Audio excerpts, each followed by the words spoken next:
Hello, everybody. Welcome on in. Come on in. Oh, hang on a second. Little scarf. There we go. There we go. We have mouth moved again.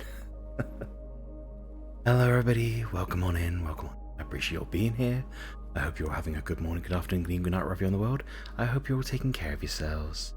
We are just chilling here today, relaxing, doing something a little different.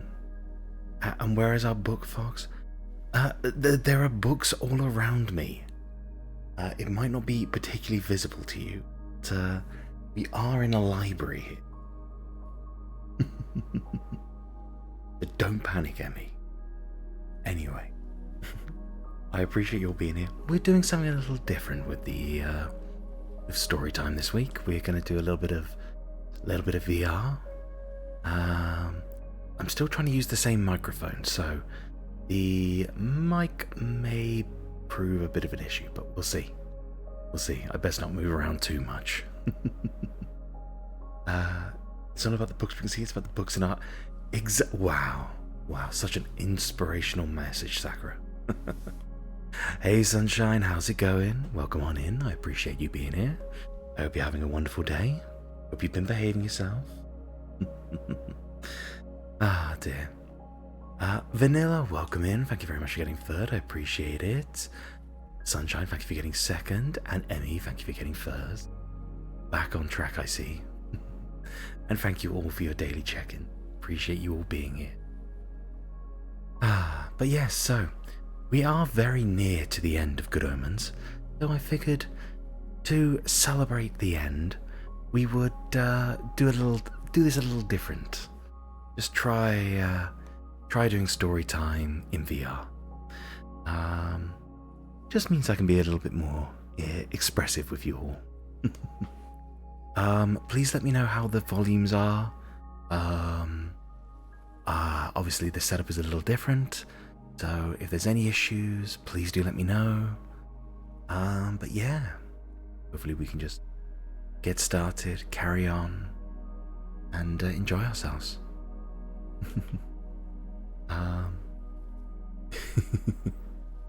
Oh no. Sunshine, what's that look for? Oh no, she's got a knife. Everybody, run! Sunshine's got a knife. Oh, damn, it's a shame Reen's not here for this first bit. If Reen was here, I could do the, Want some help? Yes, no, maybe so. Hey Eerie, how's it going? Welcome on in. I hope you're having a wonderful day. Thank you for joining us. Hope you've been taking care of yourself. Eerie, following on from your comments earlier, by all means, you're more than welcome to lurk here. I have no issue with lurkers in my chat. I forgot about the sound alerts. Thank you for the quack. Working, so I shall be lurking. I completely understand, Eerie. That's quite alright. I hope work goes okay for you. I hope you enjoy yourself. And yeah, hopefully this will help relax you a little bit. Headpads. Oh, thank you for the headpads. They're up there, but I appreciate it. Oh, and Sunshine's throwing things at me. So it's nice to know that we are, as usual, back on par with things. Anyway, but yes, I have a copy of Good Omens, so I can carry on from where we got to, and yeah, hopefully this will all work fine. But obviously, guys, hello there. Please give me feedback if there's any issues. Vanilla, welcome in. Thank you very much for being here. Hello there to you too. I hope you're having a good day. I appreciate you joining us. Yeah, I'll get into it. So where we left off, the 4 horsemen of the apocalypse had started the process for Armageddon. Missiles are very close to being launched. The Antichrist has decided that he wants to stop these proceedings, and he has gone to stop the 4 horsemen with his friends. And of course, Crowley and Aziraphale are chasing after to try and stop things in their own way. So we'll carry on and we'll see how things go.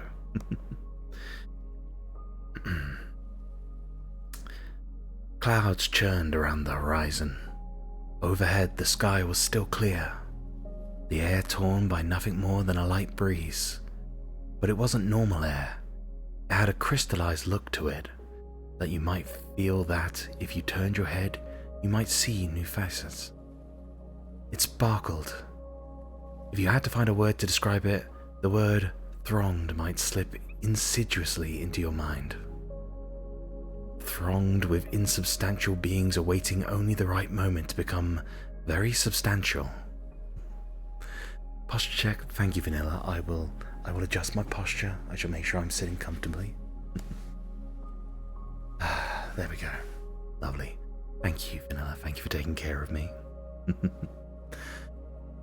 Adam glanced up. In one sense, there was just clear air overhead.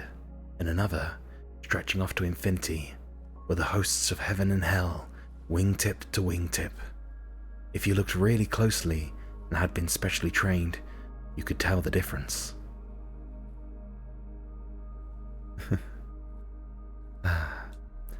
Silence held the bubble of the world in its grip. The door of the building swung open and the four stepped out. There was no more than a hint of human about three of them now. They seemed to be humanoid shapes made up of all the things they were or represented. They made Death seem positively homely. His leather greatcoat and dark-visored helmet had become a cowled robe, but these were mere details. A skeleton, even a walking one, is at least human. Death, of a sort, lurks inside every living creature. The thing is, said Adam urgently, they're not really real. They're just like nightmares, really. Hey Chaotic, how's it going? Welcome in, I appreciate you being here. A hydrate? Thank you, Vanilla. Let me take care of that before we carry on.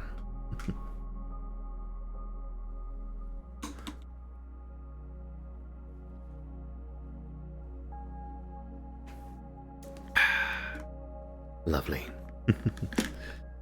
Thank you very much for the hydrate. I appreciate it. Dragon, welcome on in. Thank you very much for your daily check-in. I appreciate you being here. Thank you for joining us.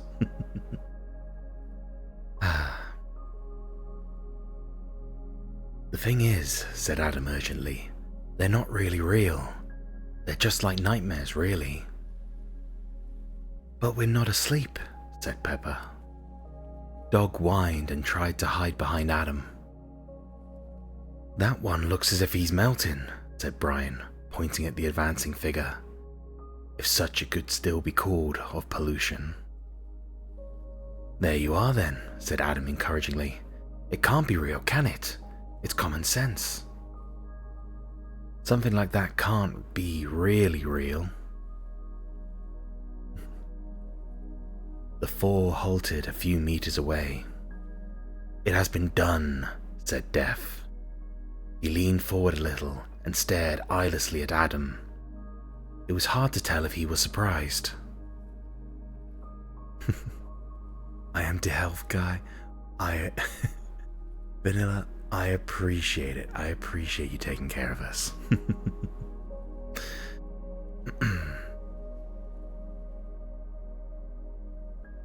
Yes, well, said Adam. The thing is, I don't want it done.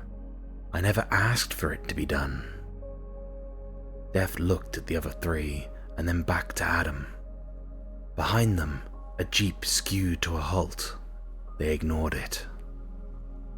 I do not understand, he said. Surely your very existence requires the ending of the world. It is written. I don't see why anyone has to go and write things like that, said Adam calmly. The world is full of all sorts of brilliant stuff, and I haven't found out all about it yet. So I don't want anyone messing it about or ending it before I've had a chance to find out about it. So you can all just go away. In the distance, you hear, That's the one, Mr. Shadwell, said Aziraphale, its words trailing into uncertainty even as he uttered them. The one with the t-shirt. Death stared at Adam. You are part of us, said War, between teeth like beautiful bullets. It is done. We make the world anew, said Pollution, his voice as insidious as something leaking out of a corroded drum into a water table. You lead us, said Famine. And Adam hesitated. Voices inside him still cried out that this was true, and that the world was his as well, and all he had to do was turn and lead them out across a bewildered planet. They were his kind of people. In tiers above, the hosts of the sky waited for the world. Meanwhile, you cannae want me to shoot him. He's but a bairn. Said Aziraphale. Yes. Perhaps we'd just better wait a bit. What do you think? Until he grows up, do you mean? Said Crowley. Dog began to growl. Adam looked at them. They were his kind of people too. You just had to decide who your friends really were. He turned back to the four. Get them, said Adam quietly. The slouch and slur was gone from his voice. It had strange harmonics. No one human could disobey a voice like that. War laughed and looked expectantly at them. Little boys, she said, playing with your toys. Think of all the toys I can offer you. Think of all the games. I can make you fall in love with me, little boys. Little boys with your little guns. She laughed again, but the machine gun stutter died away as Pepper stepped forward and raised a trembling arm. It wasn't much of a sword, but it was about the best you could do with 2 bits of wood and a piece of string. War stared at it. I see, she said. Mano and mano, eh? She drew her own blade, brought it up so that it made a noise like a finger being dragged around a wine glass. There was a flash as they connected. Death stared into Adam's eyes. There was a pathetic jingling noise. Don't touch it, snapped Adam without moving his head. The them stared at the sword, rocking to a standstill on the concrete path. Little boys, muttered Pepper disgustedly. Sooner or later everyone has to decide which gang they belong to. But, said Brian, she sort of got sucked up the sword. Koibito, welcome in. Thank you very much for being here. I appreciate you being here. Thank you for joining me. And thank you for the head pats. It's really appreciated. I appreciate you taking care of me. I hope you're having a wonderful day. We are just doing a little bit of VR chat today, so we're just chilling, relaxing, and just reading through a bit more of Good Omens. We are very close to the end, so we'll see if we finish it today. The air between Adam and Death began to vibrate, as in a heat wave. Wensleydale raised his head and looked Famine in the sunken eye. He held up something that, with a bit of imagination, could be considered to be a pair of scales, made of more string and twigs. Then he whirled it around his head. Famine stuck out a protective arm. There was another flash, and then the jingle of a pair of silver scales bouncing on the ground. Don't touch them, said Adam, Pollution had already started to run, or at least to flow quickly. But Brian snatched the circle of grass stalks from his own head and flung it. It shouldn't have handled like one, but a force took it out of his hands, and it whirred like a discus. This time, the explosion was a red flame inside a billow of black smoke, and it smelled of oil. With a rolling, tiny little sound, a blackened silver crown bowled out of the smoke and then spun round with a noise like a settling penny. At least they needed no warning about touching it. It glistened in a way that metal should not. "Where'd they go?" said Wensley. "Where they belong," said Death, still holding Adam's gaze. "Where they have always been, back in the minds of man." He grinned at Adam. There was a tearing sound. Death's robe split, his wings unfolded. Angel's wings, but not of feathers.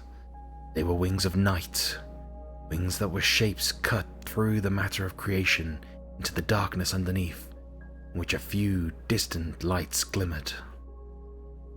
Lights that may have been stars, may have been something else entirely. "But I," he said, "am not like them. I am Azrael, created to be creation's shadow. You cannot destroy me. That would destroy the world." The heat of their stare faded. Adam scratched his nose. "Oh, I don't know," he said. "There might be a way." He grinned back. "Anyway, it's gonna stop now," he said. "All this stuff with the machines, you've got to do what I say just for now. I say it's going to stop." Death shrugged. "It is stopping already," he said. "Without them," he indicated the pathetic remnants of the other 3 horse persons, "it cannot proceed. Normal entropy triumphs." Death raised a bony hand in what might have been a salute. "They'll be back," he said. "They're never far away." The wings flapped just once, like a thunderclap, and the angel of death vanished. "Right then," said Adam to the empty air. "All right, it's not going to happen. All the stuff they started, it must stop now." Newt stared desperately at the equipment racks. "You'd think there'd be a manual or something," he said. "We could see if Agnes has anything to say," volunteered Anathema. "Box, you won't get rid of me? Snowy, I would never try to get rid of you." "I hope you're having a wonderful day. Welcome on in. I appreciate you being here. Thank you for joining me."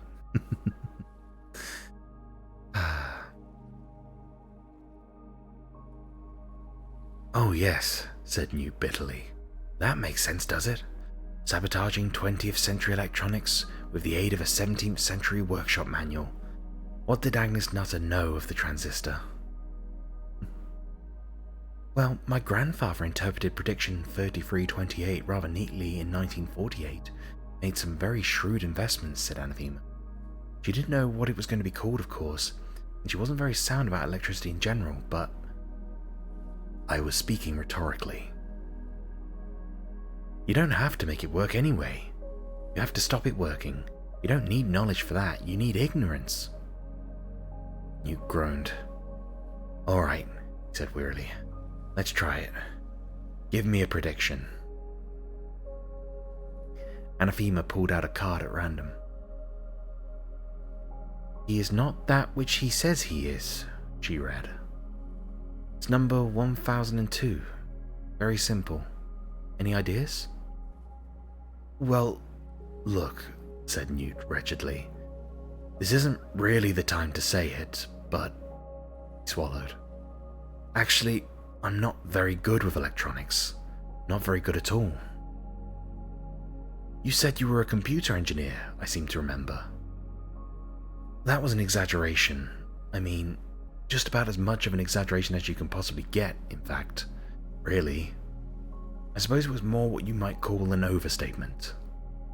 I might go so far as to say that for what it really was. Newt closed his eyes. It was a prevarication. A lie, you mean? said Anathema sweetly. Oh, I wouldn't go that far, said Newt. Although, he added, I'm not actually a computer engineer at all. Quite the opposite. What's the opposite? If you must know, every time I try and make anything electronic work, it stops. Anathema gave him a bright little smile and posed theatrically, like that moment in every conjurer's stage act when the lady in the sequin steps back to reveal the trick. Tra-la, she said. Repair it, she said. What? Make it work better, she said. I don't know, said Newt. I'm not sure I can. He laid a hand on top of the nearest cabinet. There was the noise of something he hadn't realized he'd been hearing suddenly stopping, and the descending whine of a distant generator. The lights on the panels flicked, and most of them went out. All over the world, people who had been wrestling with switches found that they switched. Circuit breakers opened, computers stopped planning World War III, and went back to idly scanning the stratosphere. In bunkers under Novaya Zemlya, men found that the fuses they were frantically trying to pull out came away in their hands at last. In bunkers under Wyoming and Nebraska, men in fatigue stopped screaming and waving guns at one another, and would have had a beer if alcohol had been allowed in military bases. It wasn't, but they had one anyway. The lights came on, civilization stopped. It slid into chaos, and started writing letters to the newspapers about how people got overexcited about the least little things these days. In Tadfield, the machines ceased radiating menace. Something that had been in them was gone, quite apart from the electricity. Gosh, said Newt. There you are, said Anathema. You fixed it good. You can trust old Agnes, take it from me. Now let's get out of here.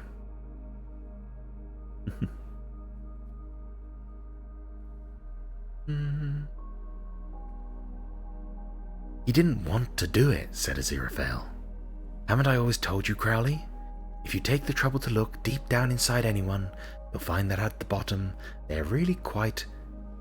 It's not over, said Crowley flatly. Adam turned and appeared to notice them for the first time. Crowley was not used to people identifying... excuse me. Crowley was not used to people identifying him so readily, but Adam stared at him as though Crowley's entire life history was placed inside the back of his skull. He, Adam, was reading it. For an instant, he knew real terror. He'd always thought the sort he'd felt before was the genuine article, but that was mere abject fear. Besides, this was a new sensation. Those below could make you cease to exist by, well, hurting you in unbelievable amounts. But this boy could not only make you cease to exist merely by thinking about it, but could probably arrange it so that you never had existed at all. Adam's gaze swept to Aziraphale. Excuse me, why are you two people? Said Adam. Well, said Aziraphale, it's not right being two people, said Adam. I reckon you'd better go back to being two separate people. There was no showy special effects. There was just Aziraphale sitting next to Madame Tracy. Ooh, that felt tingly, she said. She looked Aziraphale up and down. Oh, he said in a slightly disappointed voice. Somehow I thought you'd be younger. Shadwell glowered jealously at the angel, bumped the Thundergun's hammer in a pointed sort of way. Aziraphale looked down at his new body, which was, unfortunately, very much like his old body, although the overcoat was cleaner. Well, that's over, he said. No, said Crowley. No, it isn't. You see, not at all. Now there were clouds overhead, hurling like a pot of tagliatelle on full boil. You see, said Crowley, his voice leaden with fatalistic gloom, it doesn't really work that simply. You think wars get started because some old duke gets shot? Or someone cuts off someone's ear? Or someone sited their missiles in the wrong place? It's not like that. That's just, well, just reasons, which haven't got anything to do with it. What really causes wars is two sides that can't stand the sight of one another. The pressure builds up, and then anything will cause it. Anything at all. What's your name, boy? That's Adam Young, said Anathema as she strode up with Newt, trailing after her. That's right, Adam Young, said Adam. Good effort. You've saved the world. Have a half holiday, said Crowley. But it won't really make any difference. I think you're right, said Aziraphale. I'm sure my people will want Armageddon. It's very sad. Would anyone mind telling us what's going on? Said Anathema sternly, folding her arms. Aziraphale shrugged. It's a very long story, he began. Anathema stuck out her chin. Go on then, she said. Well, in the beginning... And on that note, guys, ad break is about to come in. I'm going to put us onto the BRB screen. We will take a 2-3 minute break. Go grab a drink, get some food, stretch your legs, do anything you need to do. I will see you all back here shortly in about 2-3 minutes time. And Turquoise, thank you very much for the raid. Honestly, really appreciate it. We are playing Outer Wilds, which is our new game of the week for Friday. We played a bit of Entropy Center earlier, and it was a lot of fun. So, yay, thank you, proud of you. Thanks for the shout out. I appreciate that too. So we're kind of, how's it going? It's going good. Oh wait, what the hell? Well, it was going good. Oh god, and it crashed. Okay, the sun just exploded. That's okay. So what the hell's going on now? Discord? Is that the audio? I don't know if chat can hear you, but Jesus. Yeah, what's up? What's going on? What do you want? What do you want? Opened the can and I thought the Discord was working. Oh god. Emmy, put the cans away. Jesus. I was doing an Amazon R and you fucked up. You destroyed it. Oh my! Oh god! Oh, Jesus Christ! I'm leaving. Jesus. Honestly. Yeah. Let's set the target back to Timber Half.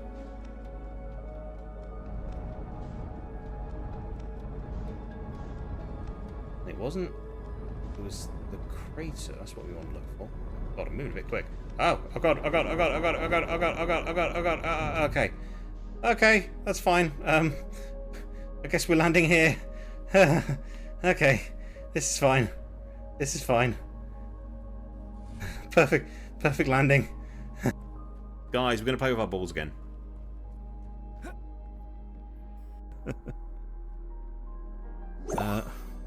Why Fox so excited for the week? Hey, my bits work! Yes! Thank you, Reen. Thank you for testing my bits. Wait, that sounded wrong. I mean the Dodge. Oh wait, what? Oh god! I picked him up! Oh god! I didn't mean to pick him up! Oh god! Appreciate you all. I will see you all very, very soon at the start of the next loop. Bye guys. Bye. Get ready. Bye. Oh no, we're in trouble. Bye chat. Bye chat. Ah. There he goes. Ah.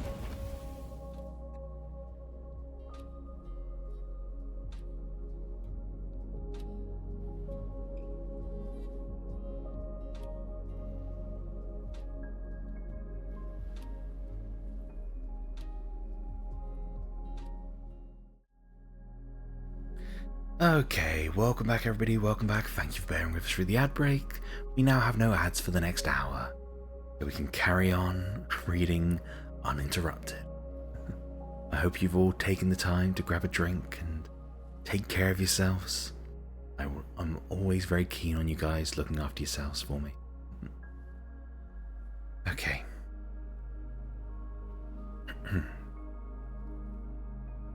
The lightning flashed, struck the ground a few meters from Adam, and stayed there, sizzling column that broadened at the base, as though the wild electricity was filling an invisible mold. The humans pressed back against the jeep. The lightning vanished, and a young man made out of golden fire stood there. Oh dear, it's him. Him who? Said Crowley. The voice of God, said the angel. The Metatron. The them stared. I went and got some of my cookies. I'm glad to hear that, Sunshine. How are they? Are they good? Sunshine, you never told me what kind of cookies you made. Are they chocolate chip? I must say I am quite partial to a white chocolate cookie. The them stared. Then Pepper said, No, it isn't. The Metatron's made of plastic and it's got laser cannons, and it can turn into a helicopter. That's the Cosmic Megatron, said Wensleydale weakly. I had one, but the head fell off. I think this one is different. The beautiful blank gaze fell on Adam Young, and then turned sharply to look at the concrete beside it, which was boiling. A figure rose from the churning ground, in the manner of the Demon King in a pantomime. But if this one was ever in a pantomime, it was one where no one walked out alive, and they had to get a priest to burn the place down afterwards. It was not greatly different to the other figure, except that its flames were blood red. Said Crowley, trying to shrink into a seat. Hi, The red thing gave him the briefest of glances, as though marking him for future consumption, and then stared at Adam. When it spoke, its voice was like a million flies taking off in a hurry. Double? I made triple chocolate cookies, and then I made white chocolate. Sunshine, that sounds amazing. I'm very jealous. I wish I could have some. That sounds so good. It buzzed a word that felt to those humans who heard it like a file dragged down the spine. It was talking to Adam, who said, Huh? No, I said already. My name's Adam Young. He looked the figure up and down. What's yours? Beelzebub, Crowley supplied. He's the lord of... Thank you, Crowley, said Beelzebub. Later we must have a serious talk. I'm sure thou hast much to tell me. Said Crowley. Well, you see, what happened was... Silence! Right, said Crowley hurriedly. Now then, Adam Young, said the Metatron. While we can of course appreciate your assistance at this point, we must add that Armageddon should take place now. There may be some temporary inconvenience, but that should hardly stand in the way of the ultimate good. Reen, thank you for being here. Thank you for joining us. Thank you for doing the promo. I appreciate it. Whispered Crowley to Aziraphale. What he means is we have to destroy the world in order to save it. As to what it stands in the way of, that has yet to be decided, buzzed Beelzebub. But it must be decided now, boy.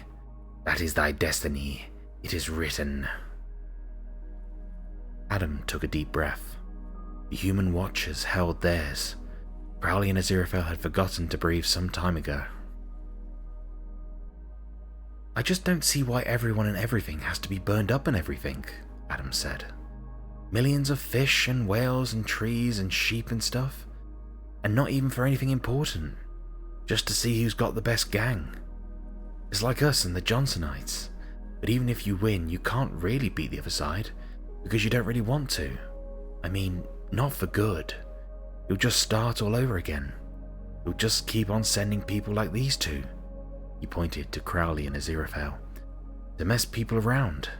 It's hard enough being people as is, without other people coming and messing you around. Crowley turned to Aziraphale. Johnsonites, he whispered. The angel shrugged. Early breakaway sect, I think, he said. Sort of Gnostics, like the Ophites. His forehead wrinkled. Or were they the Sephites? No, I'm thinking of the Calendrians. Oh dear, I'm sorry. There were hundreds of them. It's so hard to keep track. Welcome, I've been here. Hey, it's all fun, Reen. I appreciate you. Thank you for joining us. Sunshine, why are you throwing things at me? So rude. People being messed around, murmured Crowley. It doesn't matter, snapped the Metatron. The whole point of the creation of the Earth and good and evil. I don't see what's so terrific about creating people as people and then getting upset because they act like people, said Adam severely. Anyway, if you stop telling people it's all sorted out after they're dead, they might try sorting it all out while they're alive. If I was in charge, I'd try making people live a lot longer, like old Methuselah. It'd be a lot more interesting, and they might start thinking about the sort of things they're doing to all the environment and ecology, because they'll still be around in 100 years' time. Ah, said Beelzebub, and he actually began to smile. You wish to rule the world. That's more like thy fate. I thought about all that, and I don't want to, said Adam, half turning and nodding encouragingly at them. I mean, there's some stuff that could do with altering, but then I expect people keep coming up to me and getting me to sort out everything, the whole time, and get rid of all the rubbish and make more trees for them, and where's the good in all that? It's like having to tidy up people's bedrooms for them. Oh no, Sunshine, put the knife away. Come on, we've been over this. How's you? Oh dear. You never tidy up your bedroom, said Pepper behind him. I never said anything about my bedroom, said Adam, referring to a room whose carpet had been lost to view for several years. It's general bedrooms I mean. I don't mean my personal bedroom. It's an analogy, that's just what I'm saying. Beelzebub and the Metatron looked at one another. Anyway, said Adam, it's bad enough having to think of things for Pepper and Wensley and Brian to do all the time. They don't get bored. So I don't want any more world than I've got. Thank you all the same. The Metatron's face began to take on the look familiar to all those subjugated to Adam's idiosyncratic... Oh, I cannot speak today. Jesus. Hey, Pigu, welcome in. Been lurking, but have to head to bed now. Hope your night goes well. I appreciate it, Pigu. Go get some rest. Take care of yourselves. Let me try that one again. The Metatron's face began to take on the look familiar to all those subjugated to Adam's idiosyncratic line of reasoning. You can't refuse to be who you are, it said eventually. Listen, your birth and destiny are part of the great plan. Things have to happen like this. All the choices have been made. Rebellion is a fine thing, said Beelzebub. But some things are beyond rebellion. You must understand. I'm not rebelling against anything, said Adam in a reasonable tone of voice. I'm pointing out things. Seems to me you can't blame people for pointing things out. Seems to me it'd be a lot better not to start fighting and just see what people do. You stop messing them around, they might start thinking properly, and they might stop messing the world around. I'm not saying they would, he added conscientiously. But they might. This makes no sense, said the Metatron. You can't run counter to the great plan. You must think. It is in your genes. Think. Adam hesitated. The dark undercurrent was ready to flow back, its reedy whisper saying, yes, that was it. That was what it was all about. You have to follow the plan, because you were part of it. It had been a long day. He was tired. Saving the world took it out of an 11-year-old body. Crowley stuck his head in his hands. For a moment there, just for a moment, I thought we had a chance, he said. He had them worried. Oh well, it was nice while he was aware that Aziraphale had stood up. Excuse me, said the angel. The trio looked at him. This great plan, he said. This would be the ineffable plan, would it? There was a moment's silence. It's the great plan, said the Metatron flatly. You are well aware there shall be a world lasting 6,000 years, and it will conclude with... Yes, that's the great plan, all right, said Aziraphale. He spoke politely and respectfully, but with the air of one who has just asked an unwelcome question at a political meeting and won't go away until he gets an answer. I'm going to go play some games. I'll be back in a little bit. Sunshine, that's quite alright. Thank you very much for being here. I appreciate it. You've been okay? I'm glad to hear you're doing alright, Reen. I was going to say, make sure you're looking after yourself. Keep yourself warm and safe. And yeah, just if you need to drop out at any point, completely understand. You do what you got to do. But thank you for being here, Reen.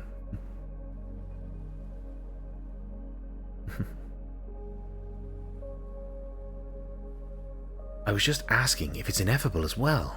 I just want to be clear on this point. It doesn't matter, snapped the Metatron. It's the same thing, surely. Surely? Thought Crowley. They don't actually know. He started to grin like an idiot. So you're not 100% clear on this, said Aziraphale. It's not given to us to understand the ineffable plan, said the Metatron. But of course, the great plan. But the great plan can only be a tiny part of the overall ineffability, said Crowley. You can't be certain that what's happening right now isn't exactly right from an ineffable point of view. It is written, bellowed Beelzebub. But it might be written differently somewhere else, said Crowley. Where you can't read it. In bigger letters, said Aziraphale. Underlined, Crowley added. Twice, suggested Aziraphale. Perhaps this isn't just a test of the world, said Crowley. It might be a test of you people too. God does not play games with his loyal servants, said the Metatron, but in a worried tone of voice. Whoopee, said Crowley. Where have you been? Everyone found their eyes turning toward Adam. He seemed to be thinking very carefully. Then he said,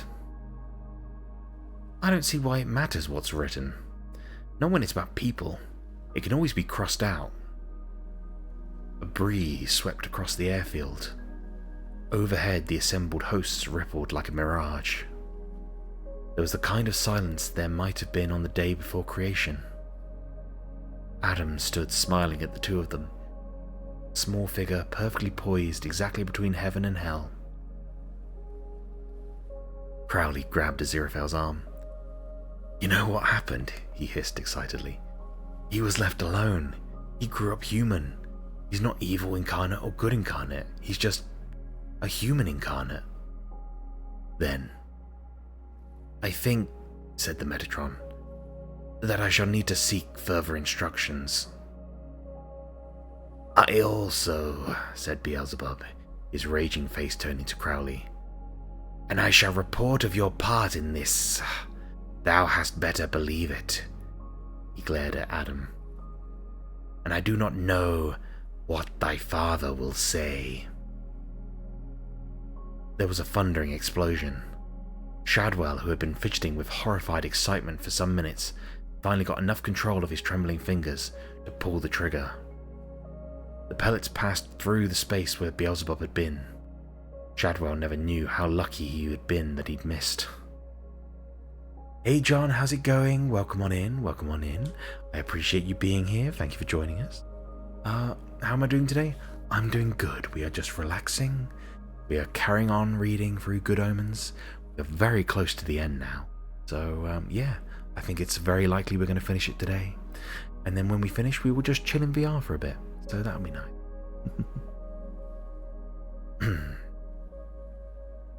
The sky wavered and then became just sky around the horizon. The clouds began to unravel. Madame Tracy broke the silence. "Weren't they odd?" she said. She didn't mean, weren't they odd? What she did mean she probably could never hope to express, except by screaming. But the human brain has amazing recuperative powers, and saying, "Weren't they odd?" was part of the rapid healing process. Within half an hour, she'd be thinking she just had too much to drink. "Is it over, do you think?" said Aziraphale. Crowley shrugged. "Not for us, I'm afraid." "I don't think you need to go worrying," said Adam, nomically. "I know all about you two, don't you worry." He looked at the rest of them, who tried not to back away. He seemed to think for a while, and then he said, "There's been too much messing around anyway. It seems to me everyone's going to be a lot happier if they forget about this. Not actually forget. Just not remember exactly. And then we can go home." "But you can't just leave it at that," said Anathema, pushing forward. "Think of all the things you could do. Good things." "Like what?" said Adam suspiciously. "Well, you could bring all the whales back to start with." He put his head on one side. "And that'd stop people killing them?" She hesitated. It would have been nice to say yes. "And if people do start killing them, what would you ask me to do about them?" said Adam. "No, I reckon I'm getting the hang of this now. Once I start messing around like that, there'd be no stopping it. Seems to me the only sensible thing is for people to know if they kill a whale, they've got a dead whale." "That shows a very responsible attitude," said Newt. Adam raised an eyebrow. "It's just sense," he said. Aziraphale patted Crowley on the back. "We seem to have survived," he said. "Just imagine how terrible it might have been if we'd been at all competent." Said Crowley. "Is your car operational?" "I think it might need a bit of work," said Crowley admitted. "I was thinking we might take these good people into town," said Aziraphale. "I owe Madame Tracy a meal, I'm sure, and her young man, of course." Chadwell looked over his shoulder and then up at Madame Tracy. "Who's he talking about?" he asked, her triumphant expression. Adam rejoined the them. "I reckon we'll just be getting home," he said. "But what actually happened?" said Pepper. "I mean, there was all this—" "It doesn't matter anymore," said Adam. "But you could help so much," Anathema began as they wandered back to their bikes. Newt took her gently by the arm. "That's not a good idea," he said. "Tomorrow is the first day of the rest of our lives." "Do you know," she said, "of all the trite sayings I've ever really hated, that comes top." "Amazing, isn't it?" said Newt happily. "Why have you got Dick Turpin painted on the door of your car?" "It's a joke, really," said Newt. "Hmm?" "Because everywhere I go, I hold up traffic," he mumbled wretchedly. Crowley looked glumly at the controls of the Jeep. "I'm sorry about the car," Aziraphale was saying. "I know how much you liked it. Perhaps if you concentrated really hard—" "It wouldn't be the same," said Crowley. "I suppose not. I had it from new, you know." "It wasn't just a car, it was more a sort of whole body glove," he sniffed. "What's burning?" he said. A breeze swept up the dust and dropped it again. The air became hot and heavy, imprisoning those within it like flies in syrup. He turned his head and looked into Aziraphale's horrified expression. "But it's over," he said. "It can't happen now. The thing, the correct moment or whatever it is, it's gone past, it's over." The ground began to shake. The noise was like a subway train, but not one passing under. It was more like the sound of one coming up. Crowley fumbled madly with the gear shift. "That's not Beelzebub," he shouted, above the noise of the wind. That's him. His father. This isn't Armageddon. This is personal. Start, you bloody thing. The ground moved under Anathema and Newt, flinging them onto the dancing concrete. Yellow smoke gushed from between the cracks. It feels like a volcano, shouted Newt. What is it? Whatever it is, it's pretty angry, said Anathema. In the jeep, Crowley was cursing. Aziraphale laid a hand on his shoulder. There are humans here, he said. Yes, said Crowley, and me. I mean, we shouldn't let this happen to them. Well, what? Crowley began and stopped. I mean, when you think about it, we've got them into enough trouble as it is, you and me, over the years, what with one thing and another. We were doing our jobs, Crowley. Yes, so what? Lots of people in history have only done their jobs, and look at the trouble they caused. You don't mean we should actually try to stop him? What have you got to lose? Crowley started to argue, and realized that he hadn't anything. There was nothing he could lose that he hadn't lost already. They couldn't do anything worse to him than he had coming to him already. He felt free. He felt free at last.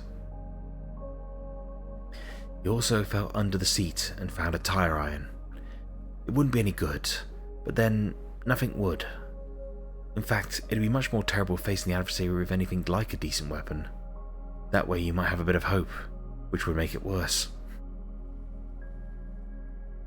Aziraphale picked up the sword, lately dropped by war, and hefted its weight thoughtfully.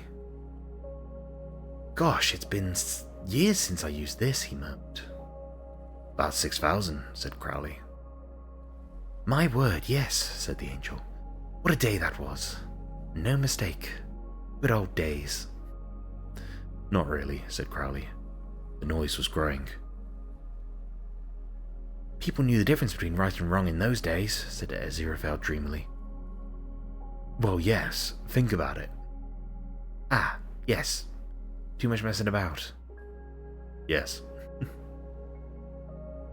Aziraphale held up the sword. There was a whoomph as it suddenly flamed like a bar of magnesium. Once you've learned how to do it, you never forget, he said. He smiled at Crowley. I'd just like to say, he said, if we don't get out of this, that I'll have known deep down inside that there was a spark of goodness in you. That's right, said Crowley bitterly. Make my day. Aziraphale held out his hand. Nice knowing you, he said. Crowley took it. Here's to the next time. And Aziraphale? Yes? Just remember, I'll have known that deep down inside, you were just enough of a bastard to be worth liking. There was a scuffing noise, and they were pushed aside by the small but dynamic shape of Shadwell, waving the thunder gun purposefully. I wouldn't trust you two Southern Nancy boys to kill a lame rat in a barrel, he said. Who are we fighting now? The devil, said Aziraphale simply.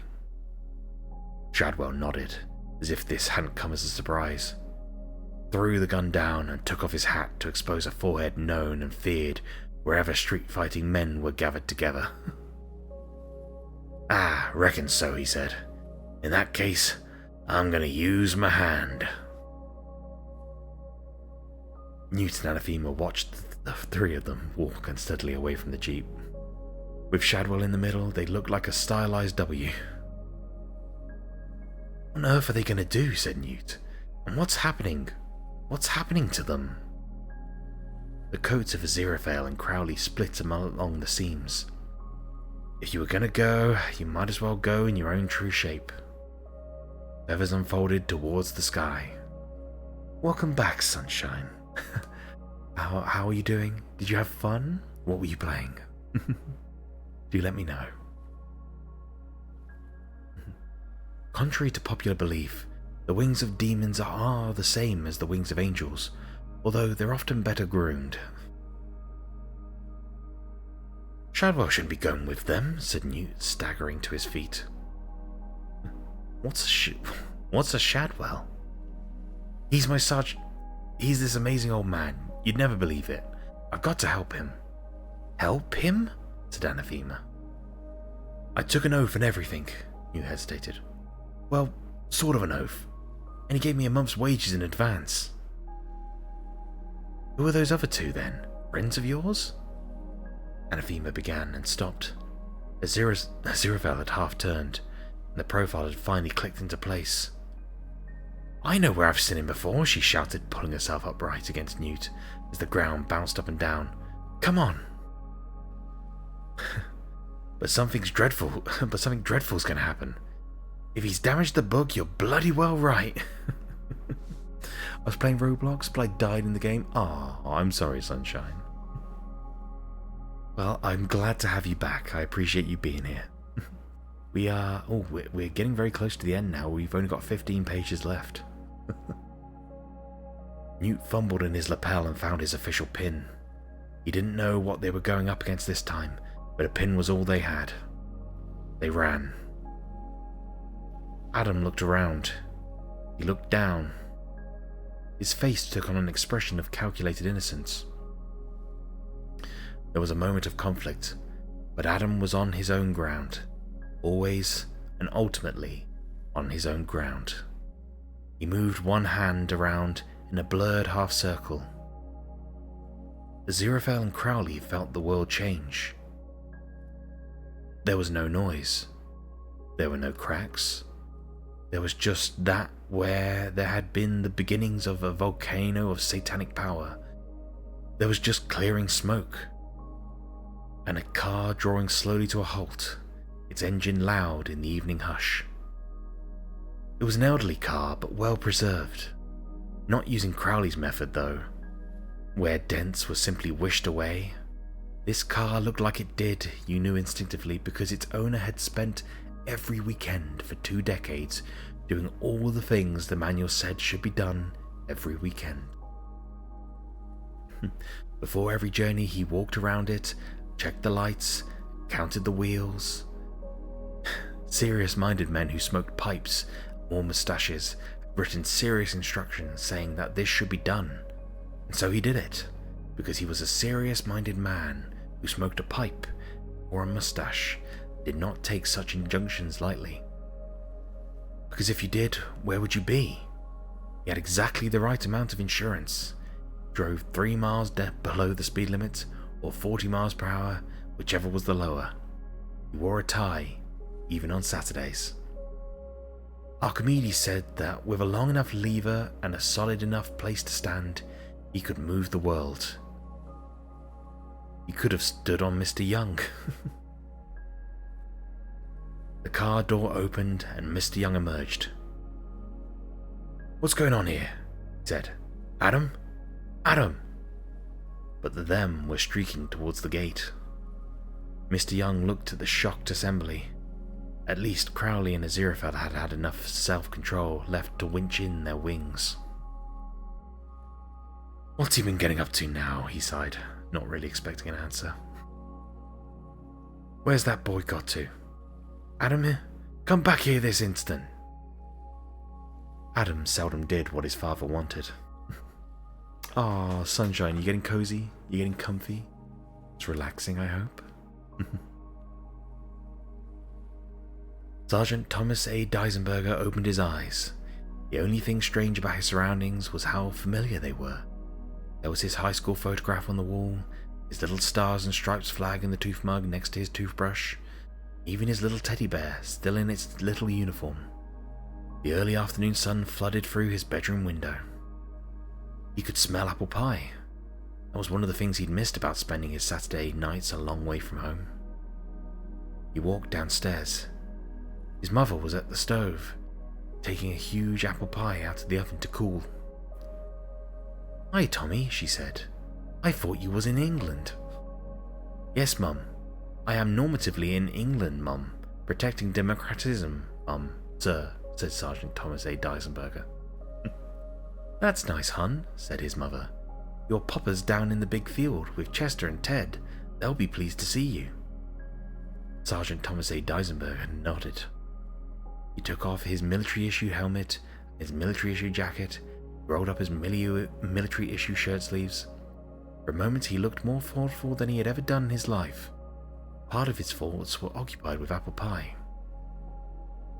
Mom, if any throughput eventually premises to interfacing with Sergeant Thomas A. Deisenberger telephonically, Mom, sir, this individual will...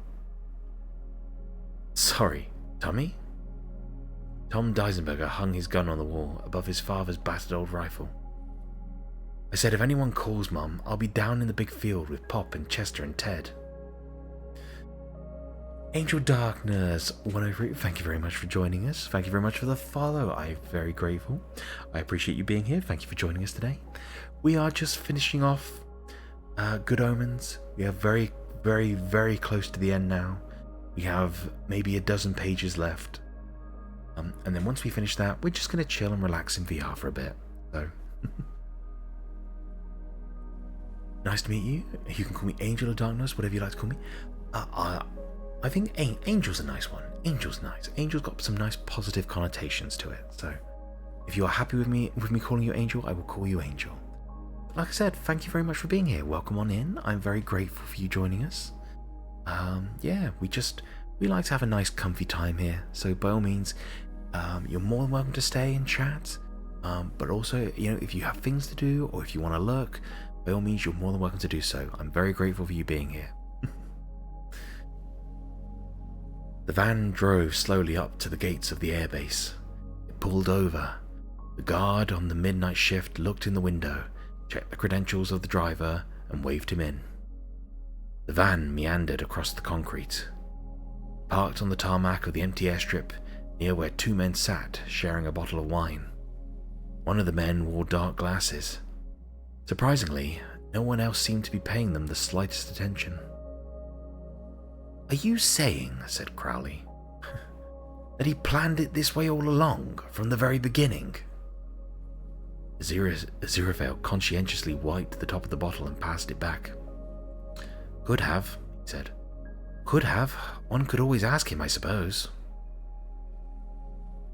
From what I remember, replied Crowley thoughtfully, and we were never actually on what you might call speaking terms. He wasn't exactly one for a straight answer. In fact, he'd never answer at all.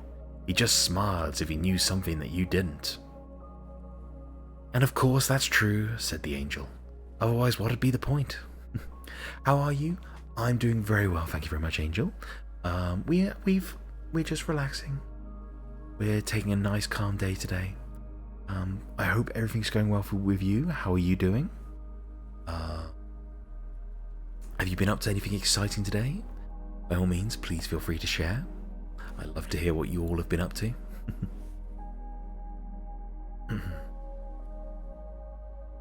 There was a pause, both being stared reflectively off into the distance, as if they were remembering things that neither of them had thought of for a long time. The van driver got out of the van, carrying a cardboard box and a pair of tongs. Lying on the tarmac were a tarnished metal crown, a pair of scales. The man picked them up with the tongs and placed them in the box. Then he approached the couple with the bottle. Excuse me, gents, he said, but there's meant to be a sword around here somewhere as well. At least, that's what it says here at any rate. And I was wondering... Aziraphale seemed embarrassed. He looked around himself, vaguely puzzled, then stood up to discover that he had been sitting on the sword for the last hour or so. He reached down and picked it up. Sorry, he said, and put the sword into the box. The van driver, who wore an International Express cap, said not to mention it, and really it was a godsend them both being there like this. Wow, Reen, trying to trash the place? Jeez. Oh man, did that fly through the bookshelf? I didn't see where that went. Oh dear.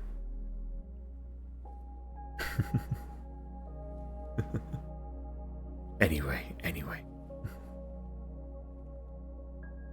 The van driver who wore an International Express cap said not to mention it, and really it was a godsend them both being here like this, Somebody was going to have to sign to say that he duly collected what he'd been sent for.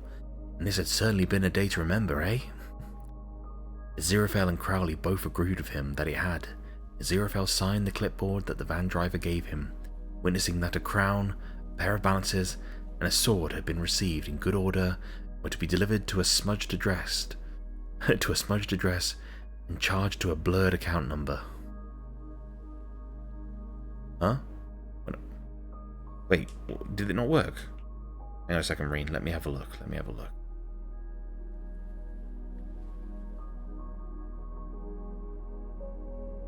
Oh, interesting. Okay, hang on. Give me 2 seconds, Reen.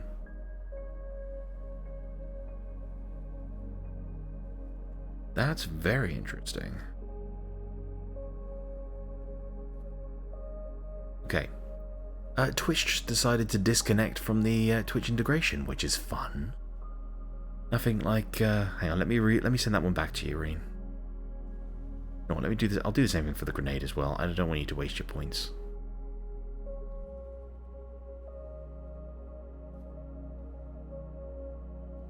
Okay, here we go. This one, which I'm going to send back to you. And this one, which I'm going to send back to you. There we go. Right, the integration should be working now. Let me do a quick test. I'll see if it is actually working. Of course, Reen. I'm not going to let you waste your points. Right, let me do a quick... Let me see if the hair... Oh, throw something. Throw something work? Yep, throw something's working. Okay, looks like the Twitch integration is working again, so... right, back to it. You can... By all means, Reen, you're more than welcome to try again if you wish. The man began to walk back to his van. Then he stopped and turned. If I was to tell my wife what happened to me today, he told them, a little sadly, she'd never believe me, and I wouldn't blame her, because I don't either. And he climbed into his van and he drove away. Crowley stood up a little unsteadily. Oh, hang on. Why does that not work? Oh, sorry, hang on. That's broken. Oh, come on. Don't do that to me. Okay. Hang on, give me 2 seconds, guys. Hang on. Little technical issue. Where you gone? There it is.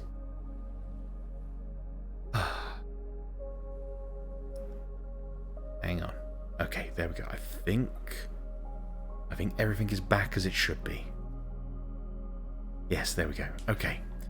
Gabby, welcome in. Sorry, you joined just as we had Scuff. I apologize. Oh god, I didn't see that. Oh no. Well, thank you to Zeribot for taking care of things. And obviously Reen wants that. Okay. Let me do it quickly, hang on.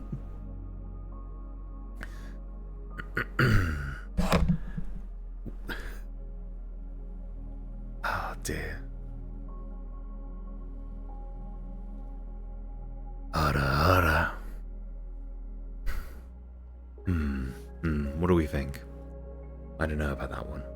We had a little bit of... It was a little jittery there. Maybe I should try again. What do we think?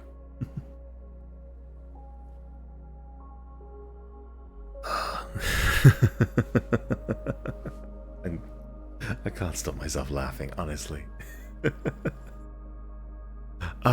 Professional streamer here, guys, honestly. Okay, let me try it again. Ara. Any better? I don't know how I feel about those ones. Reen, you'll have to tell me what you think. Okay, back to what we were doing.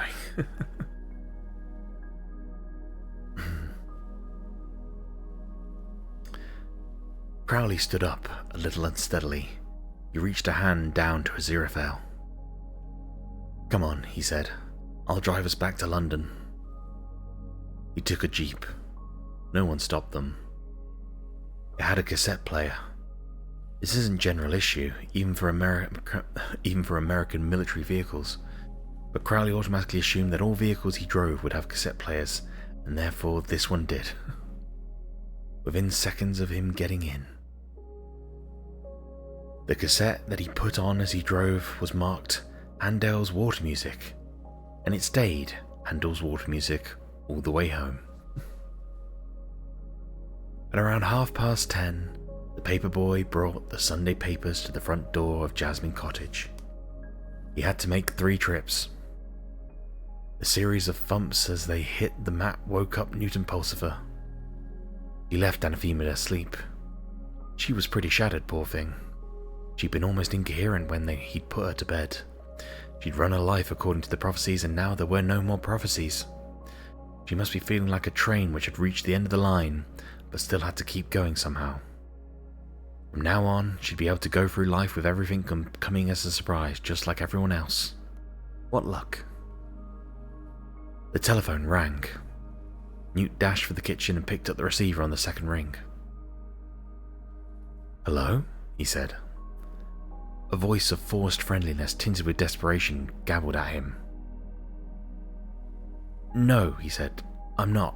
And it's not devicey, it's device, as in nice. And she's asleep." "Well," he said, "I'm pretty sure she doesn't want any cavities insulated or double glazing. I mean, she doesn't own the cottage, you know. She's only renting it." "No, I'm not going to wake her up and ask her," he said. "And tell me, Miss Morrow, why don't you lot take Sundays off like everyone else does?" "Sunday," he said. "Of course it's not Saturday. Why would it be Saturday? Saturday was yesterday. It's honestly Sunday today, really. What do you mean, you've lost the day? Well, I haven't got it. Seems to me you've got a bit carried away with selling... Hello?" He growled and replaced the telephone receiver. Telephone salespeople. Something dreadful ought to happen to them. He was assailed by a moment of sudden doubt. Today was Sunday, wasn't it? A glance at the Sunday papers reassured him. If the Sunday Times said it was Sunday, you could be sure that they'd investigated the matter. And yesterday was Saturday, of course. Yesterday was Saturday, and he'd never forget Saturday for as long as he lived. If only he could remember what it was he wasn't meant to forget. Seeing that he was in the kitchen, Newt decided to make breakfast. He moved around the kitchen as quietly as possible to avoid waking the rest of the household, and found every sound magnified.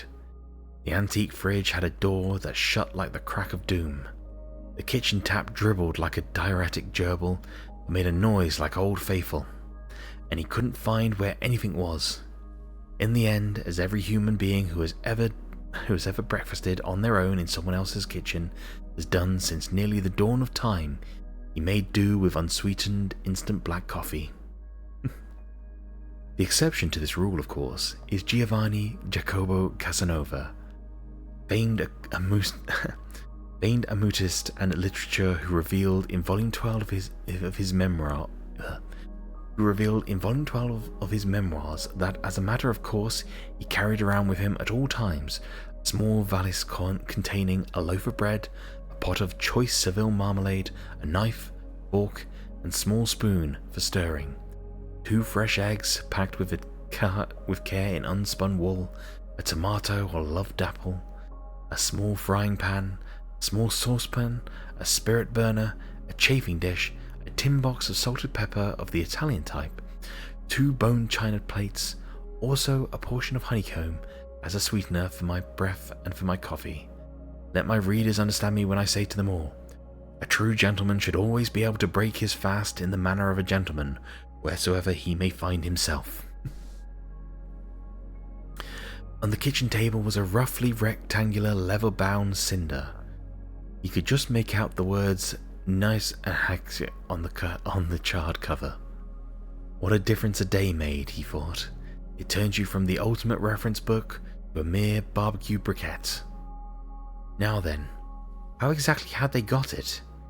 He recalled a man who smelled of smoke and wore sunglasses even in darkness. And there was other stuff, all running together. Boys on bikes, an unpleasant buzzing, a small grubby staring face. It all hung around in his mind, not exactly forgotten, but forever hanging on the cusp of recollection. Memory of things that hadn't happened. How could you have that? And there was the matter of Dick Turpin. It looked like the same car, except that forever afterwards it seemed to be able to do 250 miles on a gallon of petrol, ran so quietly that you practically had to put your mouth over the exhaust pipe to see if the engine was firing, and issued its voice-emphasized warnings in a series of exquisite and perfectly phrased haikus, each one original and apt. Late frost burns the bloom. Would a fool not let the belt restrain the body? It would say, and the cherry blossom tumbles from the highest tree. One needs more petrol. He sat staring at the wall until a knock at the door brought him back to earth. There was a small dapper man in a black raincoat standing on the doorstep. He was holding a cardboard box, and he gave Newt a bright smile. Mr. He consulted a piece of paper in one hand. Pulsifer? Pulsifer, said Newt. It's a hard S. I'm ever so sorry, said the man. I've only ever seen it written down. Well then, it would appear that this is for you and Miss Pulsifer. Newt gave him a blank look. There is no Miss Pulsifer, he said coldly. Loud. Reen. Oh, it's all quiet. It's all quiet. You can't have loud noises yet, Reen. We're nearly there. Honest. Oh, and I can't refund that back to you either, Reen. Don't wow. I'll tell you what. As a penance for that, Reen, after we finish the book and we go to normal VR, I will give you a free say anything you want me to say. Okay?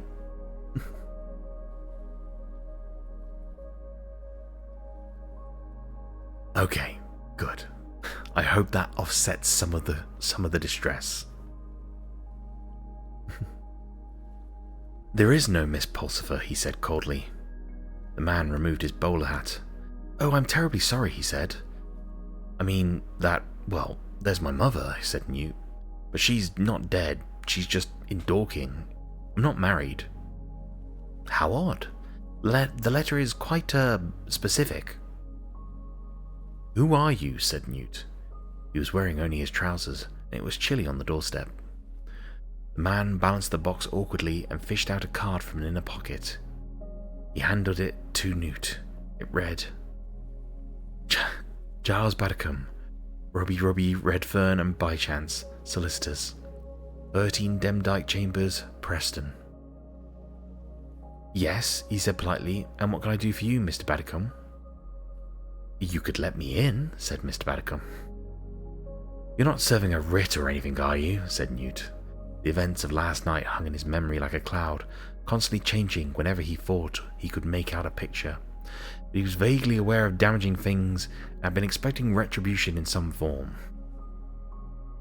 Explosive, welcome on in. Thank you for your daily check-in. I appreciate you being here.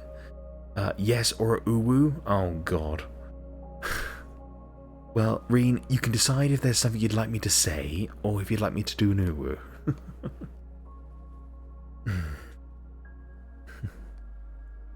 Oh, dear. You're not serving a writ or anything, are you? Oh, yeah, we did that one. No, said Mr. Battercombe, looking slightly hurt. We have people for that sort of thing. He wandered past Newt and put the box down on the table. To be honest, he said, we're all very interested in this. Mr. Bychance nearly came down himself, but he doesn't travel well these days. Look, said Newt, I really haven't the faintest idea what you're talking about. This, said Mr. Battercombe, proffering the box and beaming like a Aziraphale about to attempt a conjuring trick, is yours. Someone wanted you to have it. They were very specific. A present, said Newt. He eyed the taped cardboard cautiously and then rummaged in the kitchen drawer for a sharp knife. Well, you're not in ASMR category? I know, but I'm doing the reading. I'm going to finish this as is. I could only choose one category and it was VR or ASMR.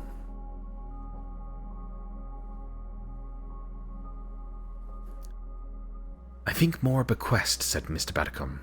You see, we've had it for 300 years. Sorry, was it something I said? Hold it under the tap, I should. What the hell is this all about, said Newt, but a certain icy suspicion was creeping over him. He sucked at the cut. It's a funny story. Do you mind if I sit down? And of course, I don't know the full details because I joined the firm only 15 years ago, but it had been a very small legal firm when the box had been cautiously delivered. Redfern, Bychance, and both the Robies, let alone Mr. Batacom, were a long way in the future. The struggling legal clerk who had accepted the delivery had been surprised to find tied to the top of the box with twine a letter addressed to himself. ASMR, have you been quiet?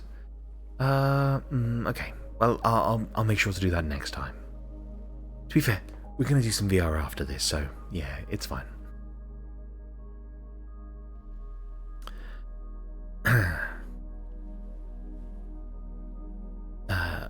It's a funny story. Do you mind if I sit down? And of course, I don't know the full details because I joined the firm only 15 years ago, but it had been a very small legal firm when the box had been cautiously delivered. Redfern, Bychance, and both the Robies, let alone Mr. Batacom, were a long way in the future. The struggling legal clerk who had accepted delivery had been surprised to find, tied to the top of the box with twine, a letter addressed to himself. Lurk refresh. Thank you, Erie. I appreciate it. I hope work's going okay for you. I hope you're taking care of yourself.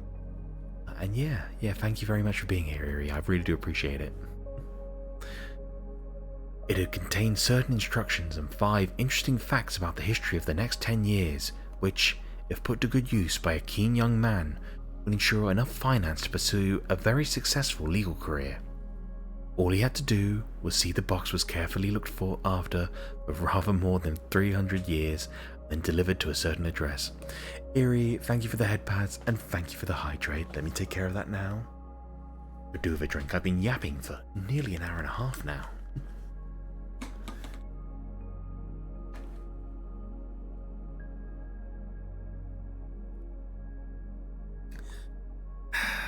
Lovely. Thank you, Erie. Thank you for that. I appreciate it.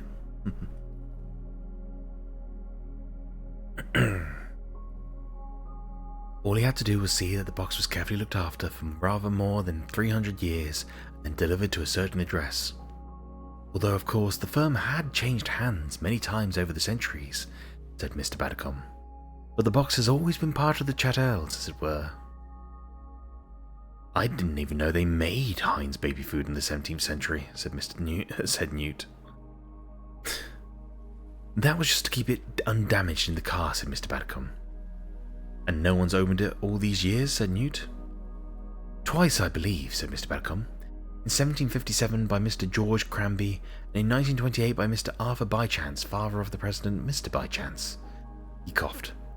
Apparently Mr. Cranby found a letter addressed to himself, said Newt. Mr. Batacom sat back hurriedly. My word, how did you guess that? I think I recognize the style, said Newt grimly. What happened to them? Have you heard this before? Said Mr. Batacom suspiciously. Not in so many words. They weren't blown up, were they? Well, Mr. Cranby had a heart attack, it is believed. Mr. Bychance went very pale and put his letter back in its envelope, I understand, and gave very strict instructions that the box wasn't to be opened again in his lifetime. He said anyone who opened the box would be sacked without references. A dire threat, said Newt sarcastically. It was in 1928. Anyway, their letters are in that box. Newt pulled the cardboard aside. There was a small iron-bound chest inside. It had no lock. Go on, lift it out, said Mr. Batacom excitedly. I must say I'd very much like to know what's in there. We've had bets on it in the office. I'll tell you what, said Newt generously. I'll make us some coffee and you can open the box. Me?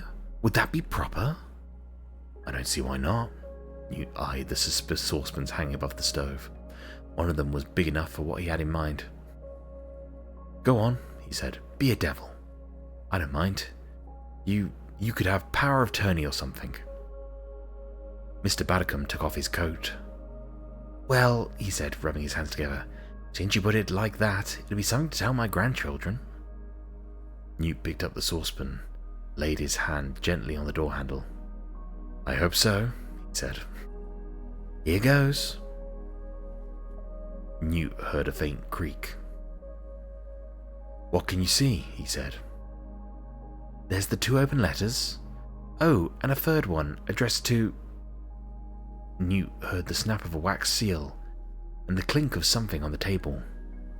Then there was a gasp, the clatter of a chair, the sound of running feet in the hallway, the slam of a door, and the sound of a car engine being jerked into life, and then redlined down the lane. Newt took the saucepan off his head and came out from behind the door. He picked up the letter and was not 100% surprised to see that it was addressed to Mr. G. Badicum. He unfolded it. It read, Here is a florin, lawyer. Now run fast, lest the world know the truth about you and Mistress Spidon, the typewriting machinery slavery. Newt looked at the other letters. The crackling paper of the one addressed to George Cranberry said, Remove thy thieving hand, Master Cranby. I mind well how you swindled the widow Plashkin, this Michaelmas past, yow skinny-owled snatch pastry. Oh god, this old terminology. Newt wondered what a snatch pastry was. He would be prepared to bet that it didn't involve crockery. The one that had awaited the inquisitive Mr. Bychance said, You left them, you coward. Return this letter to the Hocks, lest the world know the true events of June 7th, 1916. Under the letters was a manuscript. Newt stared at it. Okay guys, ads have come in. I'm going to put this onto the BRB screen. I will see you all in 2-3 minutes time. Go grab a drink, get some food, stretch your legs, and I'll see you all shortly. To see you guys being here, so thank you very much. I told you I will bunk you. No, Serene, bad. Bad, Serene. Didn't you try and threaten me with a good time? Right. Where... You know, sometimes I just want to look deep into your eyes and say,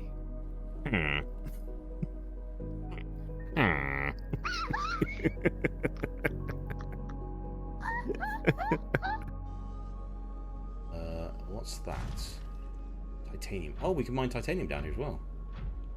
I'm not too desperate for titanium because we can find loads of that easily with just some scraps. What the fuck was that? Oh my god, what the fuck are you? What the fuck are you? What the fuck are you? What the fuck are you? What the fuck are you? Get drilled, get drilled, get drilled. Fuck off. Might grab you.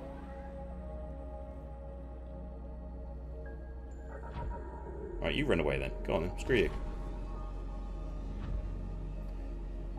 Whew, okay. Fuck that. I can break this apart with the drill. Okay.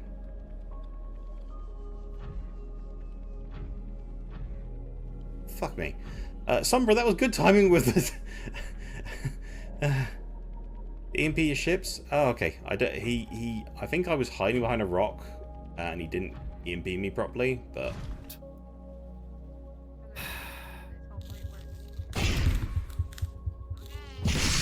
Nope, nope, nope, nope. Fuck you, fuck you, fuck you, fuck you. Nope, don't like that. Nope. Oh, God. Yeah. Yeah. Don't like that.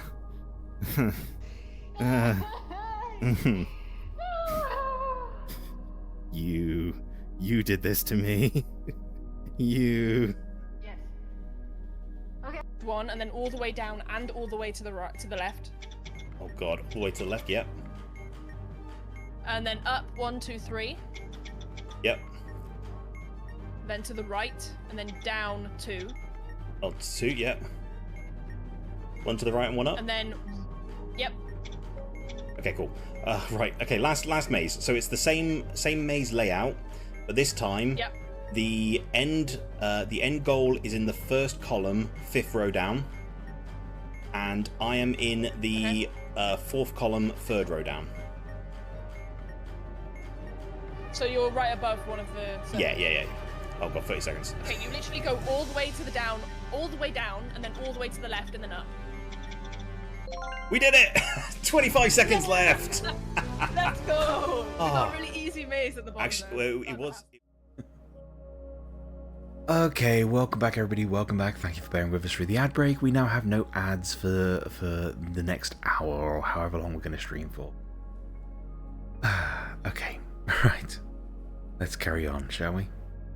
I hope you all took the time to grab a drink and get some food and stretch your legs. Make sure you guys are taking care of yourselves. Okay. Sunshine, what are you throwing things at me for? Very uncalled for. Come now.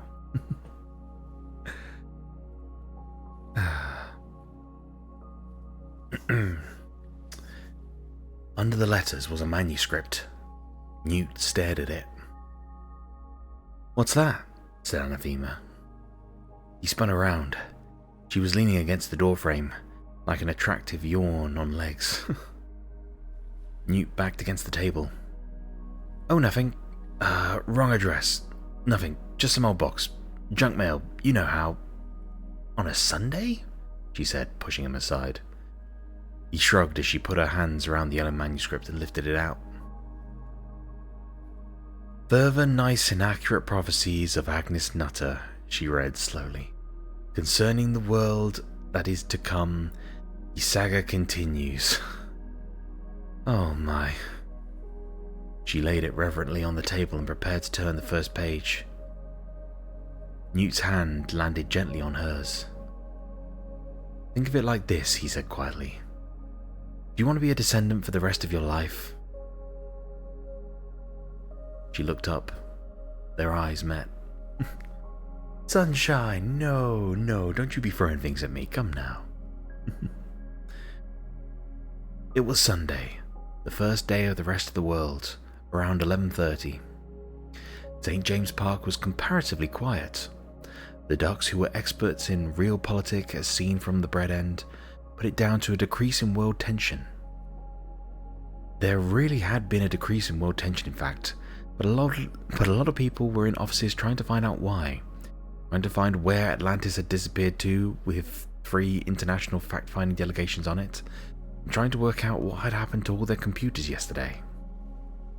The park was deserted except for a member of MI9 trying to recruit someone who, to their later mutual embarrassment, would turn out to be also a member of MI9 and a tall man feeding the ducks. And there were also Crowley and Aziraphale.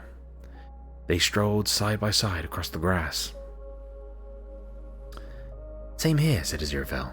"The shop's all there, not so much as a soot mark." "I mean, you can't just make an old Bentley," said Crowley. "You can't get the patina. But there it was, large as life, right there in the street. You can't tell the difference." "Well, I can tell the difference," said Aziraphale. "I'm sure I didn't stock books with titles like Biggles Goes to Mars, and Jack Cade Frontier Hero, and the 101 Things a Boy Can Do, and Blood Dogs of the Skull Sea." "Gosh, I'm sorry," said Crowley, who knew how much the angel had treasured his book collection. "Don't be," said Aziraphale happily. "They're all mint first editions, and I looked them up in Skindle's price guide. I think the phrase you use is whoopee." "I thought he was putting the world back just as it was," said Crowley.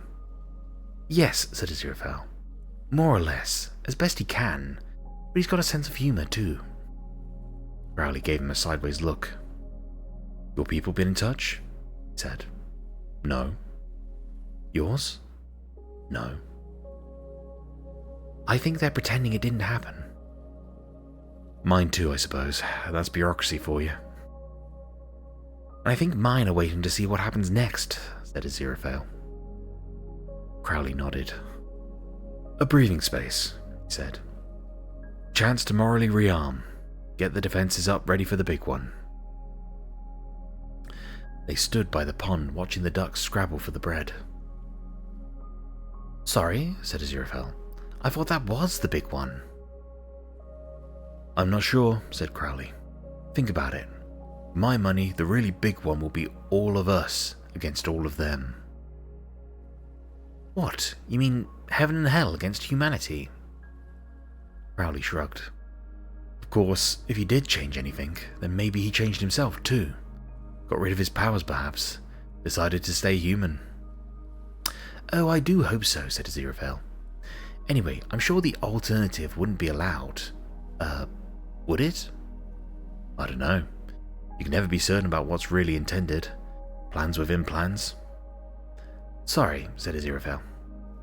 Well, said Crowley, who'd been thinking about this until his head ached. Haven't you ever wondered about it all? You know, your people and my people, heaven and hell, good and evil, all that sort of thing. I mean, why? As I recall, said the angel stiffly, there was the rebellion and... Ah, yes, and why did it happen, eh? I mean, it didn't have to, did it? Said Crowley, a manic look in his eyes. Anyone who could build a universe in 6 days isn't going to let a thing like that happen, unless they want it to, of course. Oh, come on, be sensible, said Aziraphale doubtfully. That's not good advice, said Crowley. That's not good advice at all. You sit down and think about it sensibly, you come up with some very funny ideas. Like, why make people inquisitive and then put some forbidden fruit where you can see it with a big neon finger flashing on and off saying, this is it. I don't remember any neon. Metaphorically, I mean. I mean, why do that if you really don't want them to eat it, eh? I mean, maybe you just want to see how it all turns out. Maybe it's all part of a great big inevitable plan. All of it. You, me, him, everything. Some great big test to see if what you've built all works properly, eh? You start thinking, it can't be a great cosmic game of chess. It has to be just very complicated solitaire. And don't bother to answer. If he could understand, we wouldn't be us. Because it's all ineffable, said the figure feeding the ducks. Yeah, right. Thanks. They watched the tall stranger carefully dispose of the empty bag in a litter bin, stalk away across the grass. Then Crowley shook his head. What was I saying? He said. Don't know, said Aziraphale. Nothing very important, I think. Reen, why are you throwing things at me? So rude, so rude. Crowley nodded gloomily. Let me tempt you to some lunch, he hissed. They went to the Ritz again. Red Table was mysteriously vacant. Perhaps the recent exertions had had some fallout in the nature of reality because, while they were eating, for the first time ever, a nightingale sang in Berkeley Square. No one heard it over the noise of the traffic, but it was there right enough. Shush, Reen, shut up. You're not a bitch. Behave, Reen. It was 1 o'clock on Sunday. For the last decade, Sunday lunch in Witchfinder Sergeant Shadwell's world had followed an invariable routine. He would sit at the rickety cigarette-burn table in his room, thumping through an elderly copy of one of the Witchfinder Army libraries. Witchfinder Corporal Carpet Librarian. Librarian's books on magic and demonology, the Necro Telecomicon on the Liber Fulvarum Paginarum, or his old favourite, the Malleus Maleficarum. Then there would be a knock on the door, and Madame Tracy would call out, "Lunch, Mr. Shadwell," and Shadwell would mutter, "Shameless hussy," and wait 60 seconds to allow the shameless hussy time to get back into her room. Then he'd open the door and pick up the plate of liver, which was usually carefully covered by another plate to keep it warm. He'd take it in and he'd eat it, taking moderate care not to spill any gravy on the pages he was reading. That was what always happened. Except on that Sunday it didn't. For a start, he wasn't reading. He was just sitting. And then the knock came on the door. He got up immediately and opened it. He needn't have hurried. There was no plate. There was just Madame Tracy wearing a cameo brooch and an unfamiliar shade of lipstick. She was also standing in the center of a perfume zone. "Aye, Jezebel." Madame Tracy's voice was bright and fast and brittle with uncertainty. "Hello, Mr. S. I was just thinking, after all we've been through in the last 2 days, it seems silly for me to leave a plate out for you, so I've set a place for you. Come on." "Mr. S?" Shadwell followed warily. He'd had another dream last night. He didn't remember it properly, just one phrase that still echoed in his head and disturbed him. The dream had vanished into a haze, like the events of the previous night. It was this. "Nothing wrong with witch-finding. I'd like to be a witch-finder. It's just, well, you've got to take it in turns. Today we'll go out witch-finding, tomorrow we could hide, and it'd be the witch's turn to find us." For the second time in 24 hours, for the second time in his life, he entered Madame Tracy's rooms. "Sit down here," she told him, pointing to an armchair. It had an antimacassar on the headrest, a plumped-up pillow on the seat, and a small footstool. He sat down.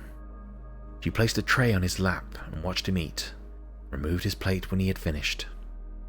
Then she opened a bottle of Guinness, poured it into a glass and gave it to him, and sipped her tea while he slurped his stout. When she put her cup down, it tinkled nervously in the saucer. "I've got a tiny bit put away," she said, apropos of nothing. "And you know, I sometimes think it would be nice. It would be a nice thing to get a little bungalow in the country somewhere. Move out of London. I'd call it the Laurels or Dunroman or Shangri-La," suggested Shadwell, and for the life of him could not think why. "Exactly, Mr. S. Exactly. Shangri-La," she smiled at him. "Are you comfy, love?" Shadwell realized with drawing horror that he was comfortable. Horribly, terrifyingly comfortable. "Aye," he said warily. He had never been so comfortable. Madame Tracy opened another bottle of Guinness and placed it in front of him.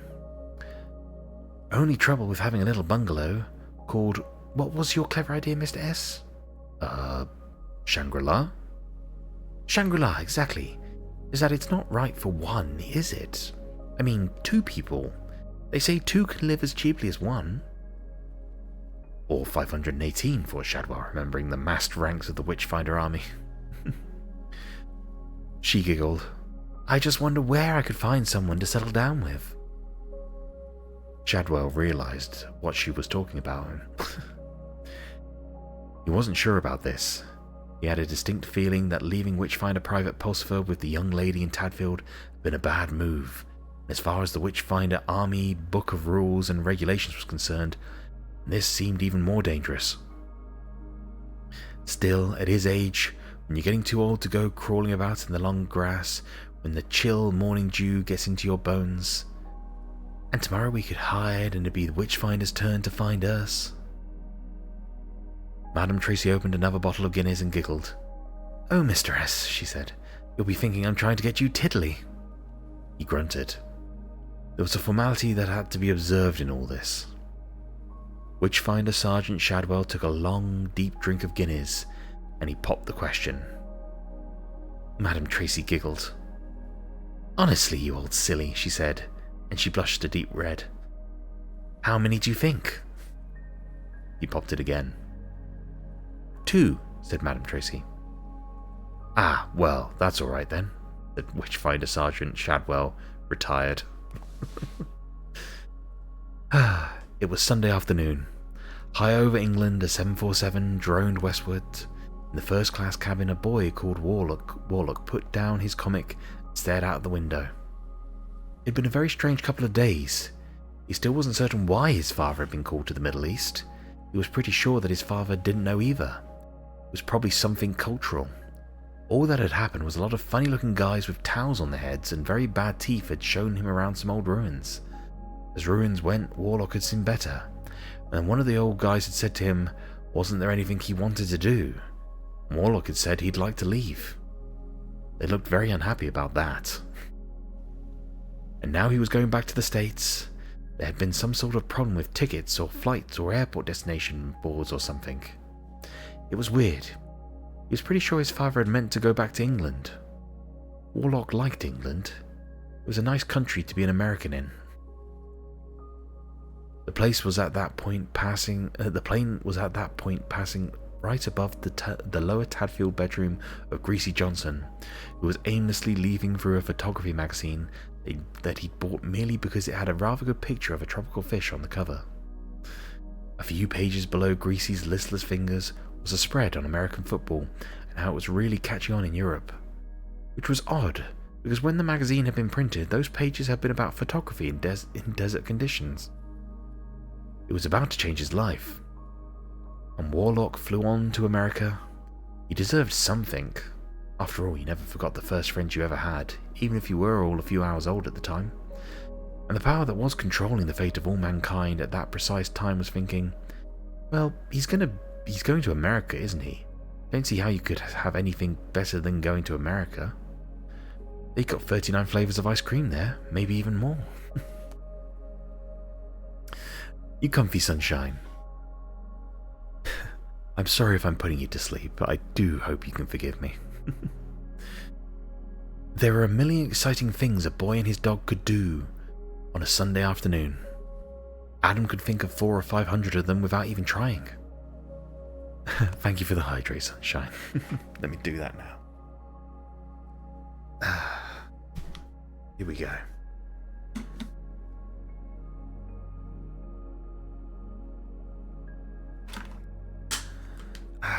Lovely.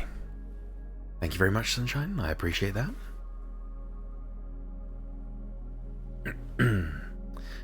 Thrilling things, stirring things, planets to be conquered, lions to be tamed, lost South American worlds teeming with dinosaurs to be discovered and befriended. He sat in the garden and scratched in the dirt with a pebble, looking despondent. His father had found Adam asleep on his return from the airbase, sleeping to all intents and purposes as if he had been in bed all evening, even snoring once in a while. At breakfast the next morning, however, it was made very clear that this had not been enough. Mr. Young disliked gallivanting about of a Saturday evening on a wild goose chase, and if by some unimaginable fluke Adam was not responsible for the night's disturbance, whatever they had been, as nobody had seemed very clear on the details, only that there had been disturbances of some sort, then he was undoubtedly guilty of something. This was Mr. Young's attitude, and it had served him well for the last 11 years. Adam sat dispiritedly in the garden. The August sun hung high in an August blue and cloudless sky. Behind the hedge, a thrush sang, but it seemed to Adam that this was simply making it all much worse. Dog sat at Adam's feet. He had tried to help, chiefly by exhuming a bone he had buried 4 days earlier, dragged it to Adam's feet. But all Adam had done was stare at it gloomily, and eventually Dog had taken it away and inhumed it once more. He had done all he could. Adam? Adam turned. 3 faces stared over the garden fence. Hi, said Adam, disconsolately. There's a circus coming to Norton, said Pepper. Wensley was down there and he saw them. They're just setting up. They got tents and elephants and jugglers and practically wild animals and stuff, and then everything, said Wensleydale. We thought maybe we'd all go down there and watch them setting up, said Brian. For an instant, Adam's mind swam with visions of circuses. Circuses were boring once they were set up. I'm trying to think of what to make for dinner tonight for me and my family. Oh, Sunshine, any ideas? Any thoughts? I'm always curious to hear what people make. I enjoy cooking myself. A lot of fun. I love to see what people can create. And I love getting ideas for meals. So yeah, Please do share if you have any ideas. You could see better stuff on television any day, but the setting up. Of course they'd all go down there, and they'd help them put up the tents and wash the elephants. The circus people would be so impressed with Adam's natural rapport with animals such that night, Adam and Dog, the world's most famous performing mongrel, would lead the elephants into the circus ring, and it was no good. He shook his head sadly. Can't go anywhere, he said. They said so. There was a pause. Adam, said Pepper in a trifle uneasy tone. What did happen last night? Adam shrugged. Just stuff. Doesn't matter, he said. It's always the same. All you do is try to help and people would think you'd murdered someone or something. There was another pause while the them stared at their fallen leader. When do you think they'll let you out then? Said Pepper. Not for years and years. Years and years and years. I'll be an old man by the time they let me out, said Adam. How about tomorrow? Asked Wensleydale. Adam brightened. Oh, tomorrow'll be alright, he pronounced. They'll have forgotten about it by then. You'll see. They always do. He looked up at them, a scruffy Napoleon with his laces trailing, exiled to a rose-trellised Elba. You all go, he told them, with a brief hollow laugh. Don't you worry about me. I'll be alright. I'll see you all tomorrow. Them hesitated. Loyalty was a great thing, but no lieutenants should be forced to choose between their leader and a circus with elephants. They left. The sun continued to shine. The thrush continued to sing. Dog gave up on his master and began to stalk a butterfly in the grass by the garden hedge. This was a serious, solid, impassable hedge of thick and well-trimmed privet, and Adam knew it of old. Beyond it stretched open fields and wonderful muddy ditches, and unripe fruit, and irate but slower foot owners of fruit trees, circuses and streams to dam, and walls and trees just made for climbing. I might make garlic chicken or chicken wings and mac and cheese. Oh, I do like mac and cheese. That's an excellent choice, Sunshine. I would. But garlic chicken sounds nice too.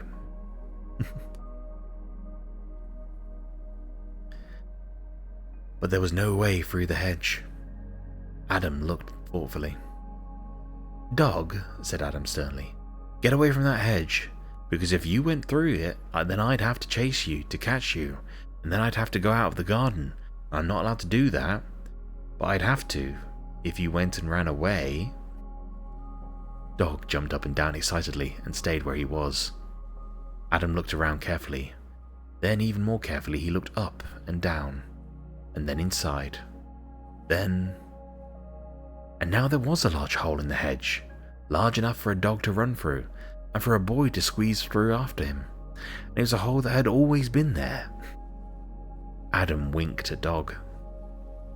Dog ran through the hole in the hedge, and shouting clearly, loudly and distinctively, Dog, you bad dog! Stop! Come back here! Adam squeezed through after him. Something told him that something was coming to an end. Not the world exactly, just the summer. There would be other summers, but there would never be one like this, ever again. Better make the most of it then. He stopped halfway across the field. Someone was burning something. He looked at the plume of white smoke above the chimney of Jasmine Cottage, and he paused, and he listened. Adam could hear things that other people might miss. He could hear laughter. It wasn't a witch's cackle. It was the low and earthly guffaw of someone who knew a great deal more than could possibly be good for them. The white smoke writhed and curled above the cottage chimney. For a fraction of an instant Adam saw, outlined in the smoke, a handsome female face, a face that hadn't been seen on Earth for over 300 years. Agnes Nutter winked at him. The light summer breeze dispersed the smoke, and the face and the laughter were gone. Adam grinned and began to run once more. In a meadow a short distance away across a stream, the boy caught up with a wet and muddy dog. Bad dog, said Adam, scratching Dog behind the ears. Dog yapped ecstatically. Adam looked up. Above him hung an old apple tree, gnarled and heavy. It might have been there since the dawn of time. Its boughs were bent with the weight of apples, small and green and unripe. With the speed of a striking cobra, the boy was up the tree. He returned to the ground seconds later with his pockets bulging, munching noisily on a tart and perfect apple. "Hey, you, boy," came a gruff voice from behind him. "You're that Adam Young. I can see you. I'll tell your father about you. You see if I don't." Parental retribution was now a certainty, thought Adam, as he bolted, his dog by his side, his pockets stuffed with stolen fruit.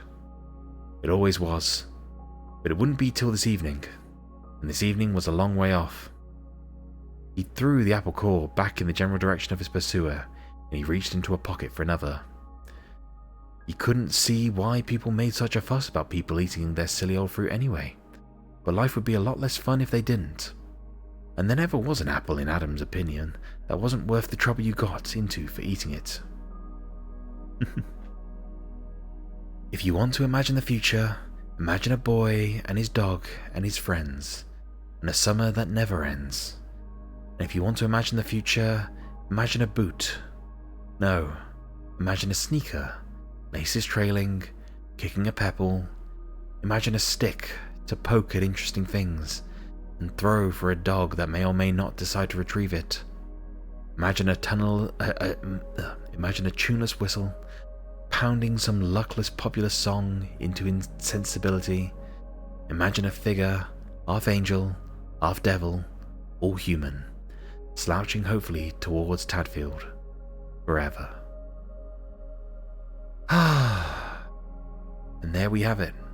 We have reached the end of Good Omens. Like I said before, it is one of my favourite books. I've thoroughly enjoyed it. I thoroughly enjoyed that book. It was nice to reread it again, and it was nice to share it with you all. Right, now we're going to do something a little bit livelier. So what I'm going to do is I'm going to take us back to my home world, and we will go and switch over my mic as well. Fox, can you help me with something? What's up, Reen? Yeah, sure, I can help you with something. Hang on, let me just... 2 seconds. I'm just switching these over.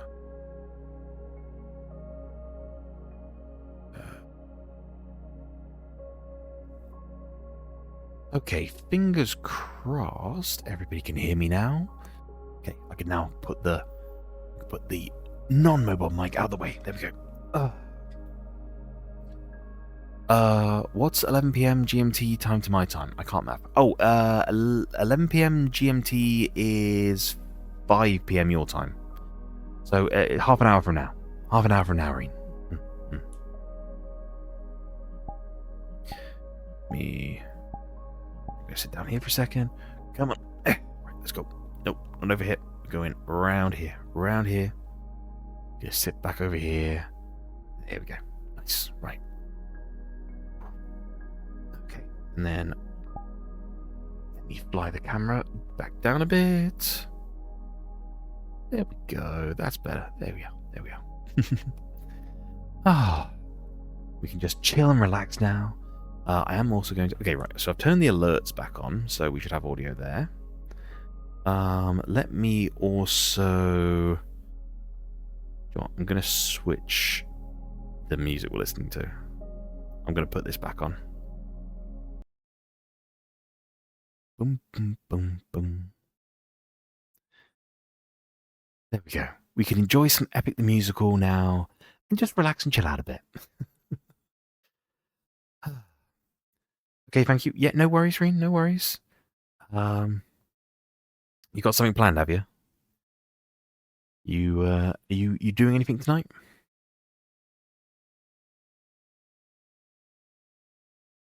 Yep. Nice, nice, nice. Interview. Oh, interesting.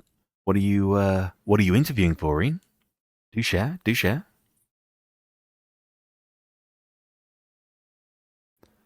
Oh, you're interviewing. Are you interviewing someone, or are you being interviewed? I should probably clarify that. It's worth double checking. What do you do? What do you think for? What are you just for? Ba-ba-da-ba-ba, ba-ba-da-ba-ba.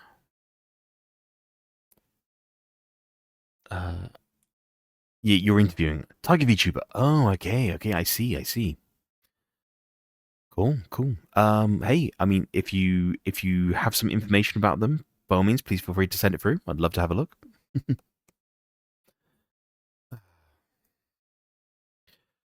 Oh, anyway. Boom, boom, boom, boom. They're a V singer. Oh, okay, that's cool. John, shall we go? I'm gonna skip through this. I know what I want. I want.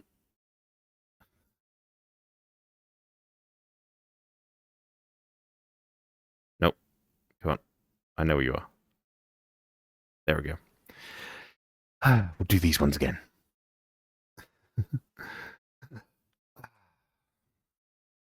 Love the Thunder Saga. But no, that's cool. So yeah, guys, how are we all doing? How's it going? I appreciate you joining me and everything through our journey of reading through Good Omens. It's just nice to try something a bit different. I don't know what we're going to read next. I've got some options book-wise, so we'll have a look. But yeah. We're just going to chill and relax now. So, tomorrow should be good though. Tomorrow we are. Oh no, we're not doing anything tomorrow. Friday. Yes. Friday. Reen. Well, actually, sorry. I'm not supposed to say. Friday, I've got a collab with a few people where we're playing Repo, so that should be fun.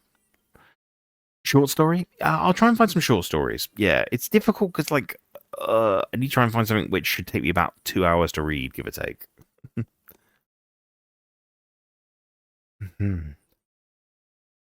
Poseidon. Giant song. Like to get home. Bum-ba-dum-ba-dum-ba.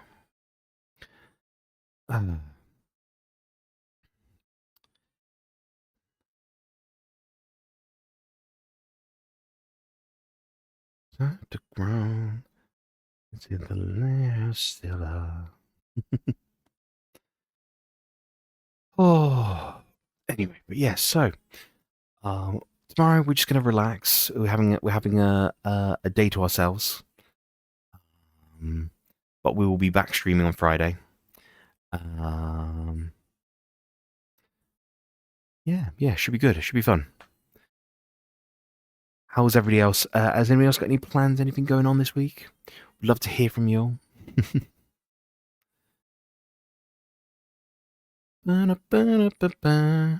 Also, I don't know how the sync is with this at the moment. Things I do for you. Let's cut the charade. You are no wife of mine. Boom, boom, boom, boom, boom, boom. Just collab. That's cool. Nothing wrong with that. Well, and your interview, Reen. Come on. Don't forget the interview. Oh, Reen, did you decide what you want?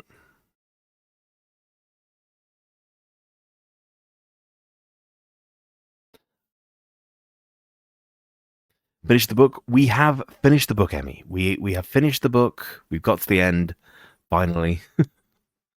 So yes, we just did a little bit of VR chat, just for a little bit, and we'll finish soon. So yeah, don't panic. We're different beasts now. We are the ones who feast now. No more of us deceased, 'cause we won't take more suffer from you. We are the man-made monsters. I'm taking some fan. Oh, wait, do you mean reading some fanfics? Reading some fanfics and lurking in a Guild Wars 2 drop stream. Ah, I see. Emmy, do you not did you not get the drops from your own stream? We are volcano deep in lore and theories. Oh no. Oh, tweaking some fanfics. Okay.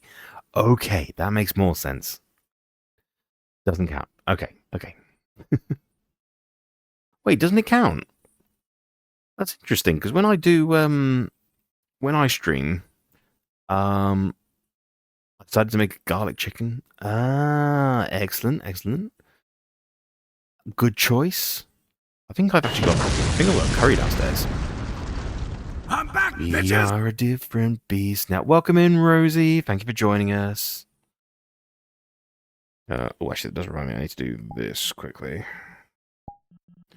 We are the man-made monsters, ones who conquer.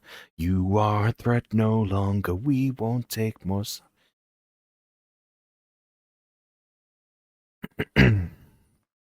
Why? So you can kill the next group of sailors in this part of the sea? Nah, you wouldn't have spared me. Made a mistake like this, it almost cost my life. Can't take more risks of not seeing my wife. Cut off their tail, we're ending this now.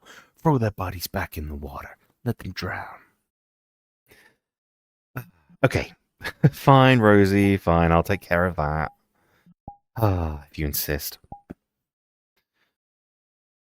Reen, I asked you a question. You didn't respond. I said, did you decide which one you wanted? And then you didn't say anything. By the way, you're in sync with some... Oh, I don't know. I don't know why it does that. It's open. Kill them all. Kill them all. Kill them all. Ooh, okay. Reen? Oh, hang on, Joe. I'll make it better for you as well. Hang on, let me do the pin. Ooh. Okay, pin that. And then let me make this one local. Okay. Right, grab you. There we go. Right. Put you back up there. There we go. Rosie, don't trash my house. Look at the mess you've made. Look. Shocking.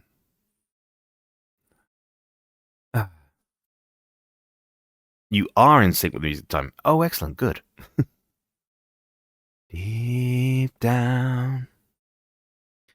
I think it's just the player. I think the player sometimes gets out of sync with the audio I'm hearing, but it's fine.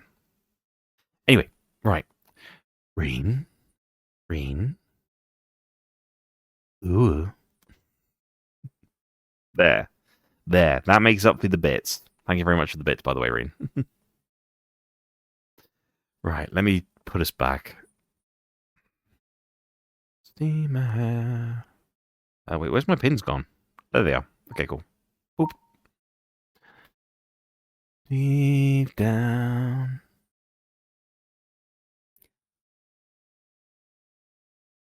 6 torches.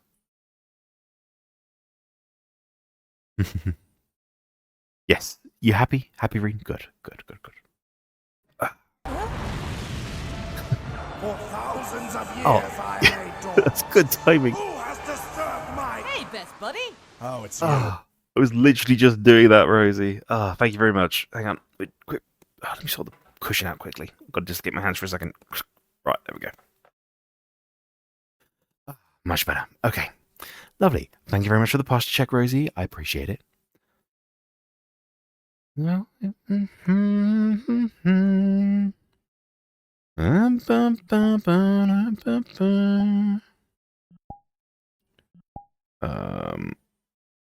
this one I want? Raise myself up a little bit. There we go. That's a bit better.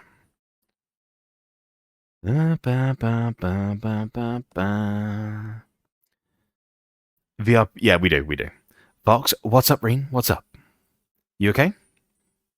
What you need?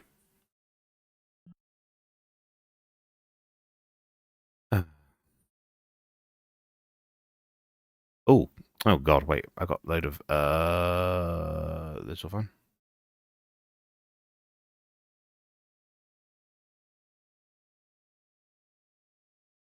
Oh, that's cute. I like that.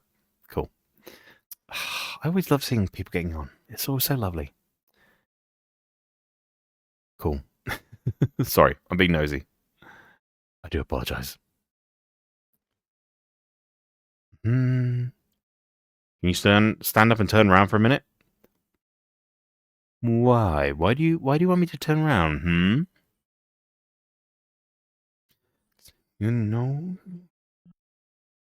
Okay, I'll tell you what. Hang on. Stand. Oh, I need to change this as well, didn't I?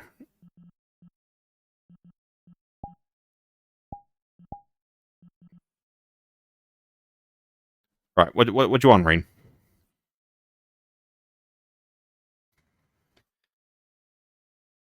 Is that good? You happy? Yes? No? Maybe so? Yes, no, maybe so. Turn a bit more, please. What are you looking for? I can't. Ow. Oh, Rosie. You just trashed the place again. See why? Oh, what are you looking? Are you looking at the tattoos? Oh, right. Okay, here we go. Read a curse. Let me sit back down again. Okay, cool. There is no place you can play. Don't ask questions. What do you mean? Don't ask questions. You just asked me to show you my back. I would like to know why. Am I supposed to trust you now? How? Oh, just come this life's run out. Headpad chat? Oh, we can headpad chat. Here you go, Rosie. You've been working so hard today. Good job, chat. Good job. I'm very proud of you. Very pleased with you. Thank you very much for joining us. Such a good chat. Right, let me put you guys back. Okay.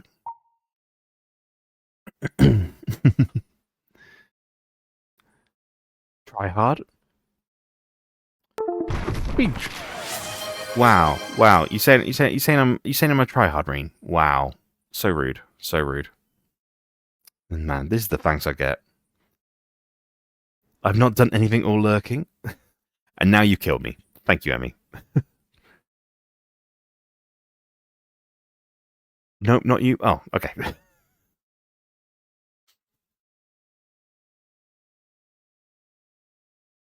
Allow me this mischief. Okay, fine. You get one kill. Till he will sin. This is the home of the sun god.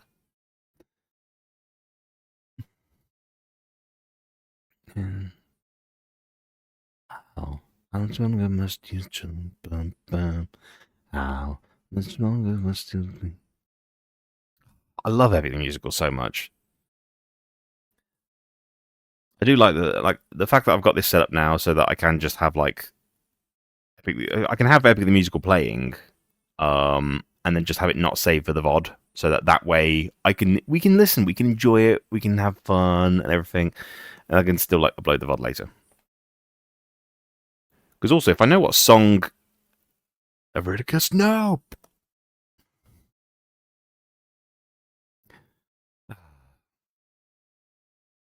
Oh god, yeah, Sunshine, that's pretty accurate. Doomed us all, you Everidicus. Ah. Fox, will you put arms up and say we ee? Yo, Reem, why do you want me to put my arms up and say we? We! Is that better? You happy now? Is that what you wanted? Thank you for checking my bits are working, by the way. Thank you, Reen. Appreciate it. Don't question the Queen. I just did. And hang on. Do you know what? I'm gonna do it again. I'll question who I want to. Thank you.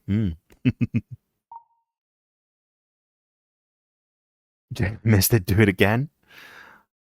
I am not your performing monkey. I suppose you can have one. Actually, as soon as we got Thunderbringer. Boom, boom, boom, boom, boom, boom, boom, boom. Wee! Oh, God. Your streamer, your dumbest chat. Ah, chat wishes they could dom me. They would struggle.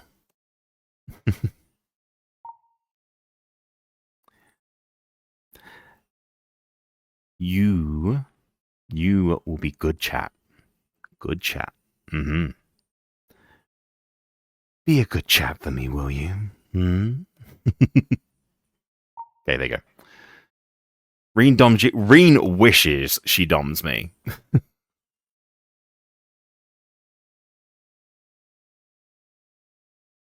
You can't question me with them lips on mine. I mean, I can. It would just be very muffled. It would be more like a...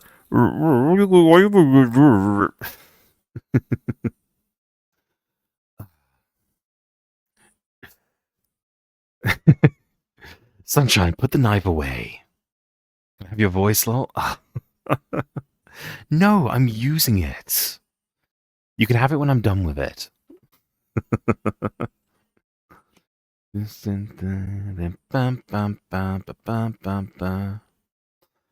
Things us for you to heal.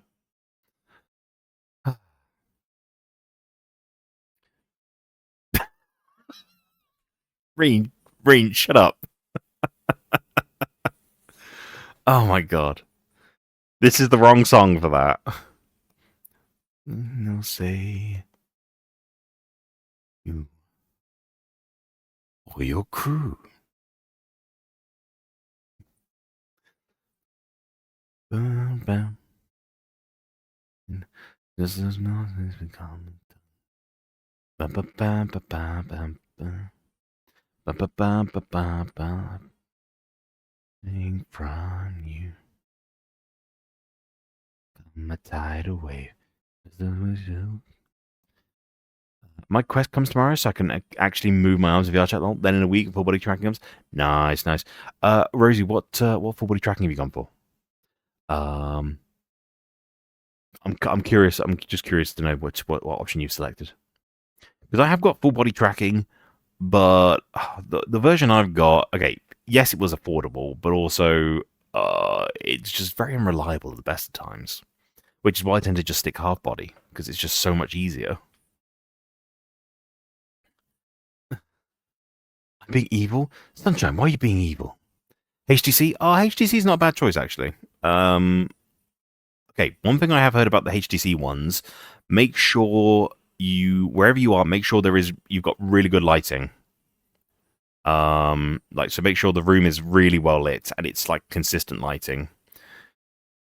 But I think they're going to be a bit more reliable than the ones I've got. The ones I've got they're cheaper than the HTC ones, but yeah, it's the same sort of principle anyway. But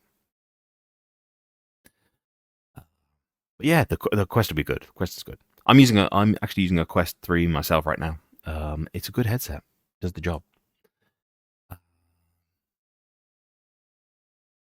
Right, hang on. I'll tell you what I'm going to do. I want to hang on. No, I know which one I want. No, not you. No, not you. Yeah, there it is. Poseidon,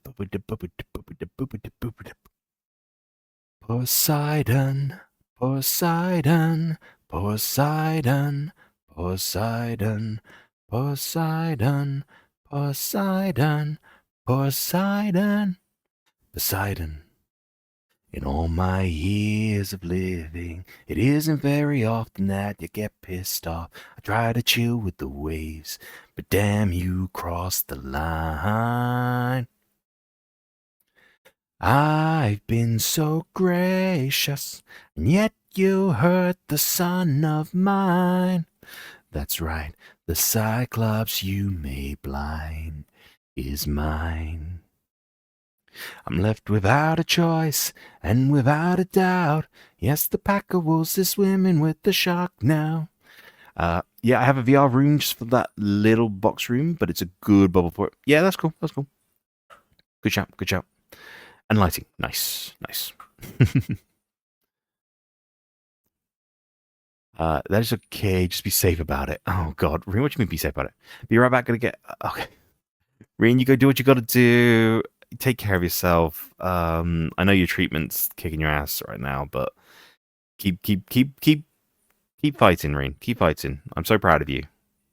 Hang on. Reen, I'm very proud of you. You're doing great. You're amazing. Very proud of you.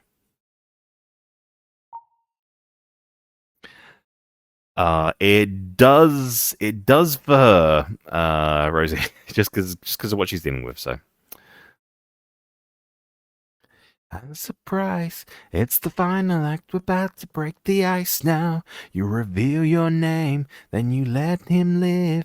Unlike you, I got no mercy left to give, 'cause ruthlessness is mercy upon ourselves.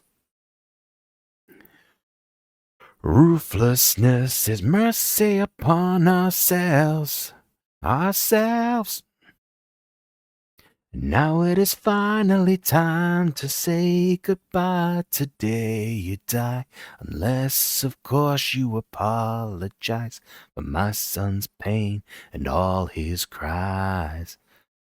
I'm so tired. Oh, sunshine. Hey, it's okay. If you need to go and get some rest or whatever, you do what you got to do. I know you've been busy today. I know you haven't been feeling too well lately as well. So yeah, rest up, do what you need to do. Naivety and hopefulness is almost invisible, so close your heart. The world is dark and ruthlessness is mercy. Ah. Ba-bum-ba-ba. Oh wait, what's that? Exclamation group? I don't know what that is. I don't have that.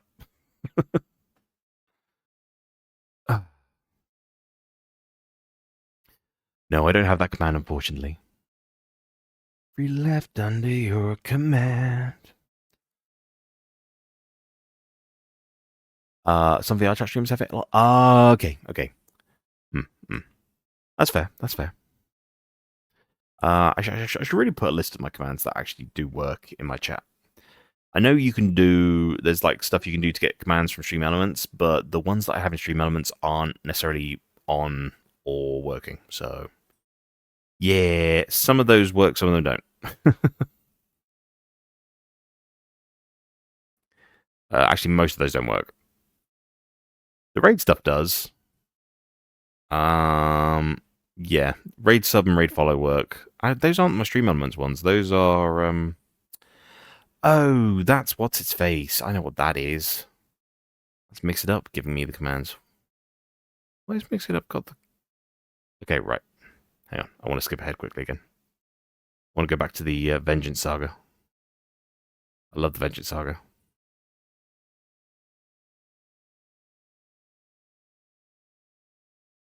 Oh, actually, we'll do God Games, then we'll do the Vengeance Saga. God Games is so good. Okay.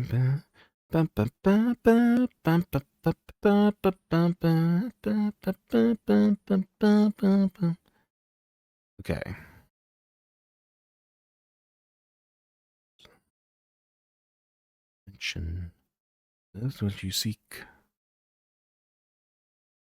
Nice. Okay. Cardlinks works. Yes. Thank you for the promo stuff. And game. Boom, boom, boom, boom, boom, boom, boom.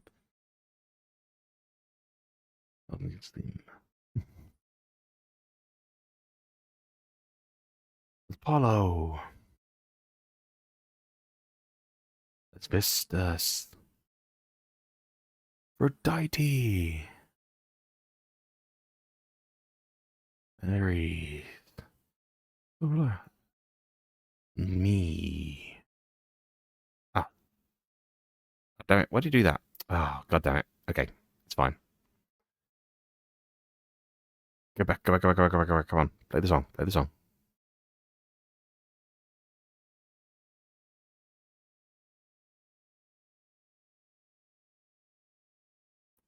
We're going to wrap up soon anyway. Hang on.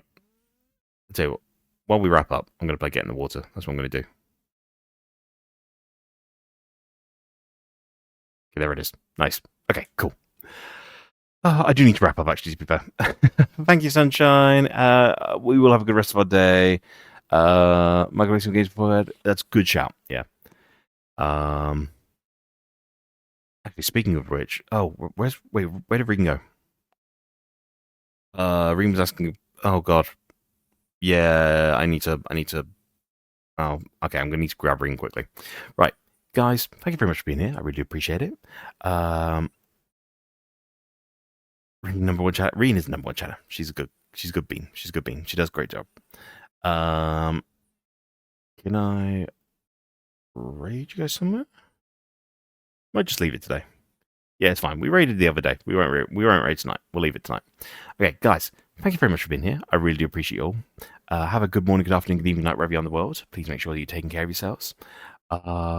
We are back on Friday with collab stream, and we might also do some more stuff. We'll see.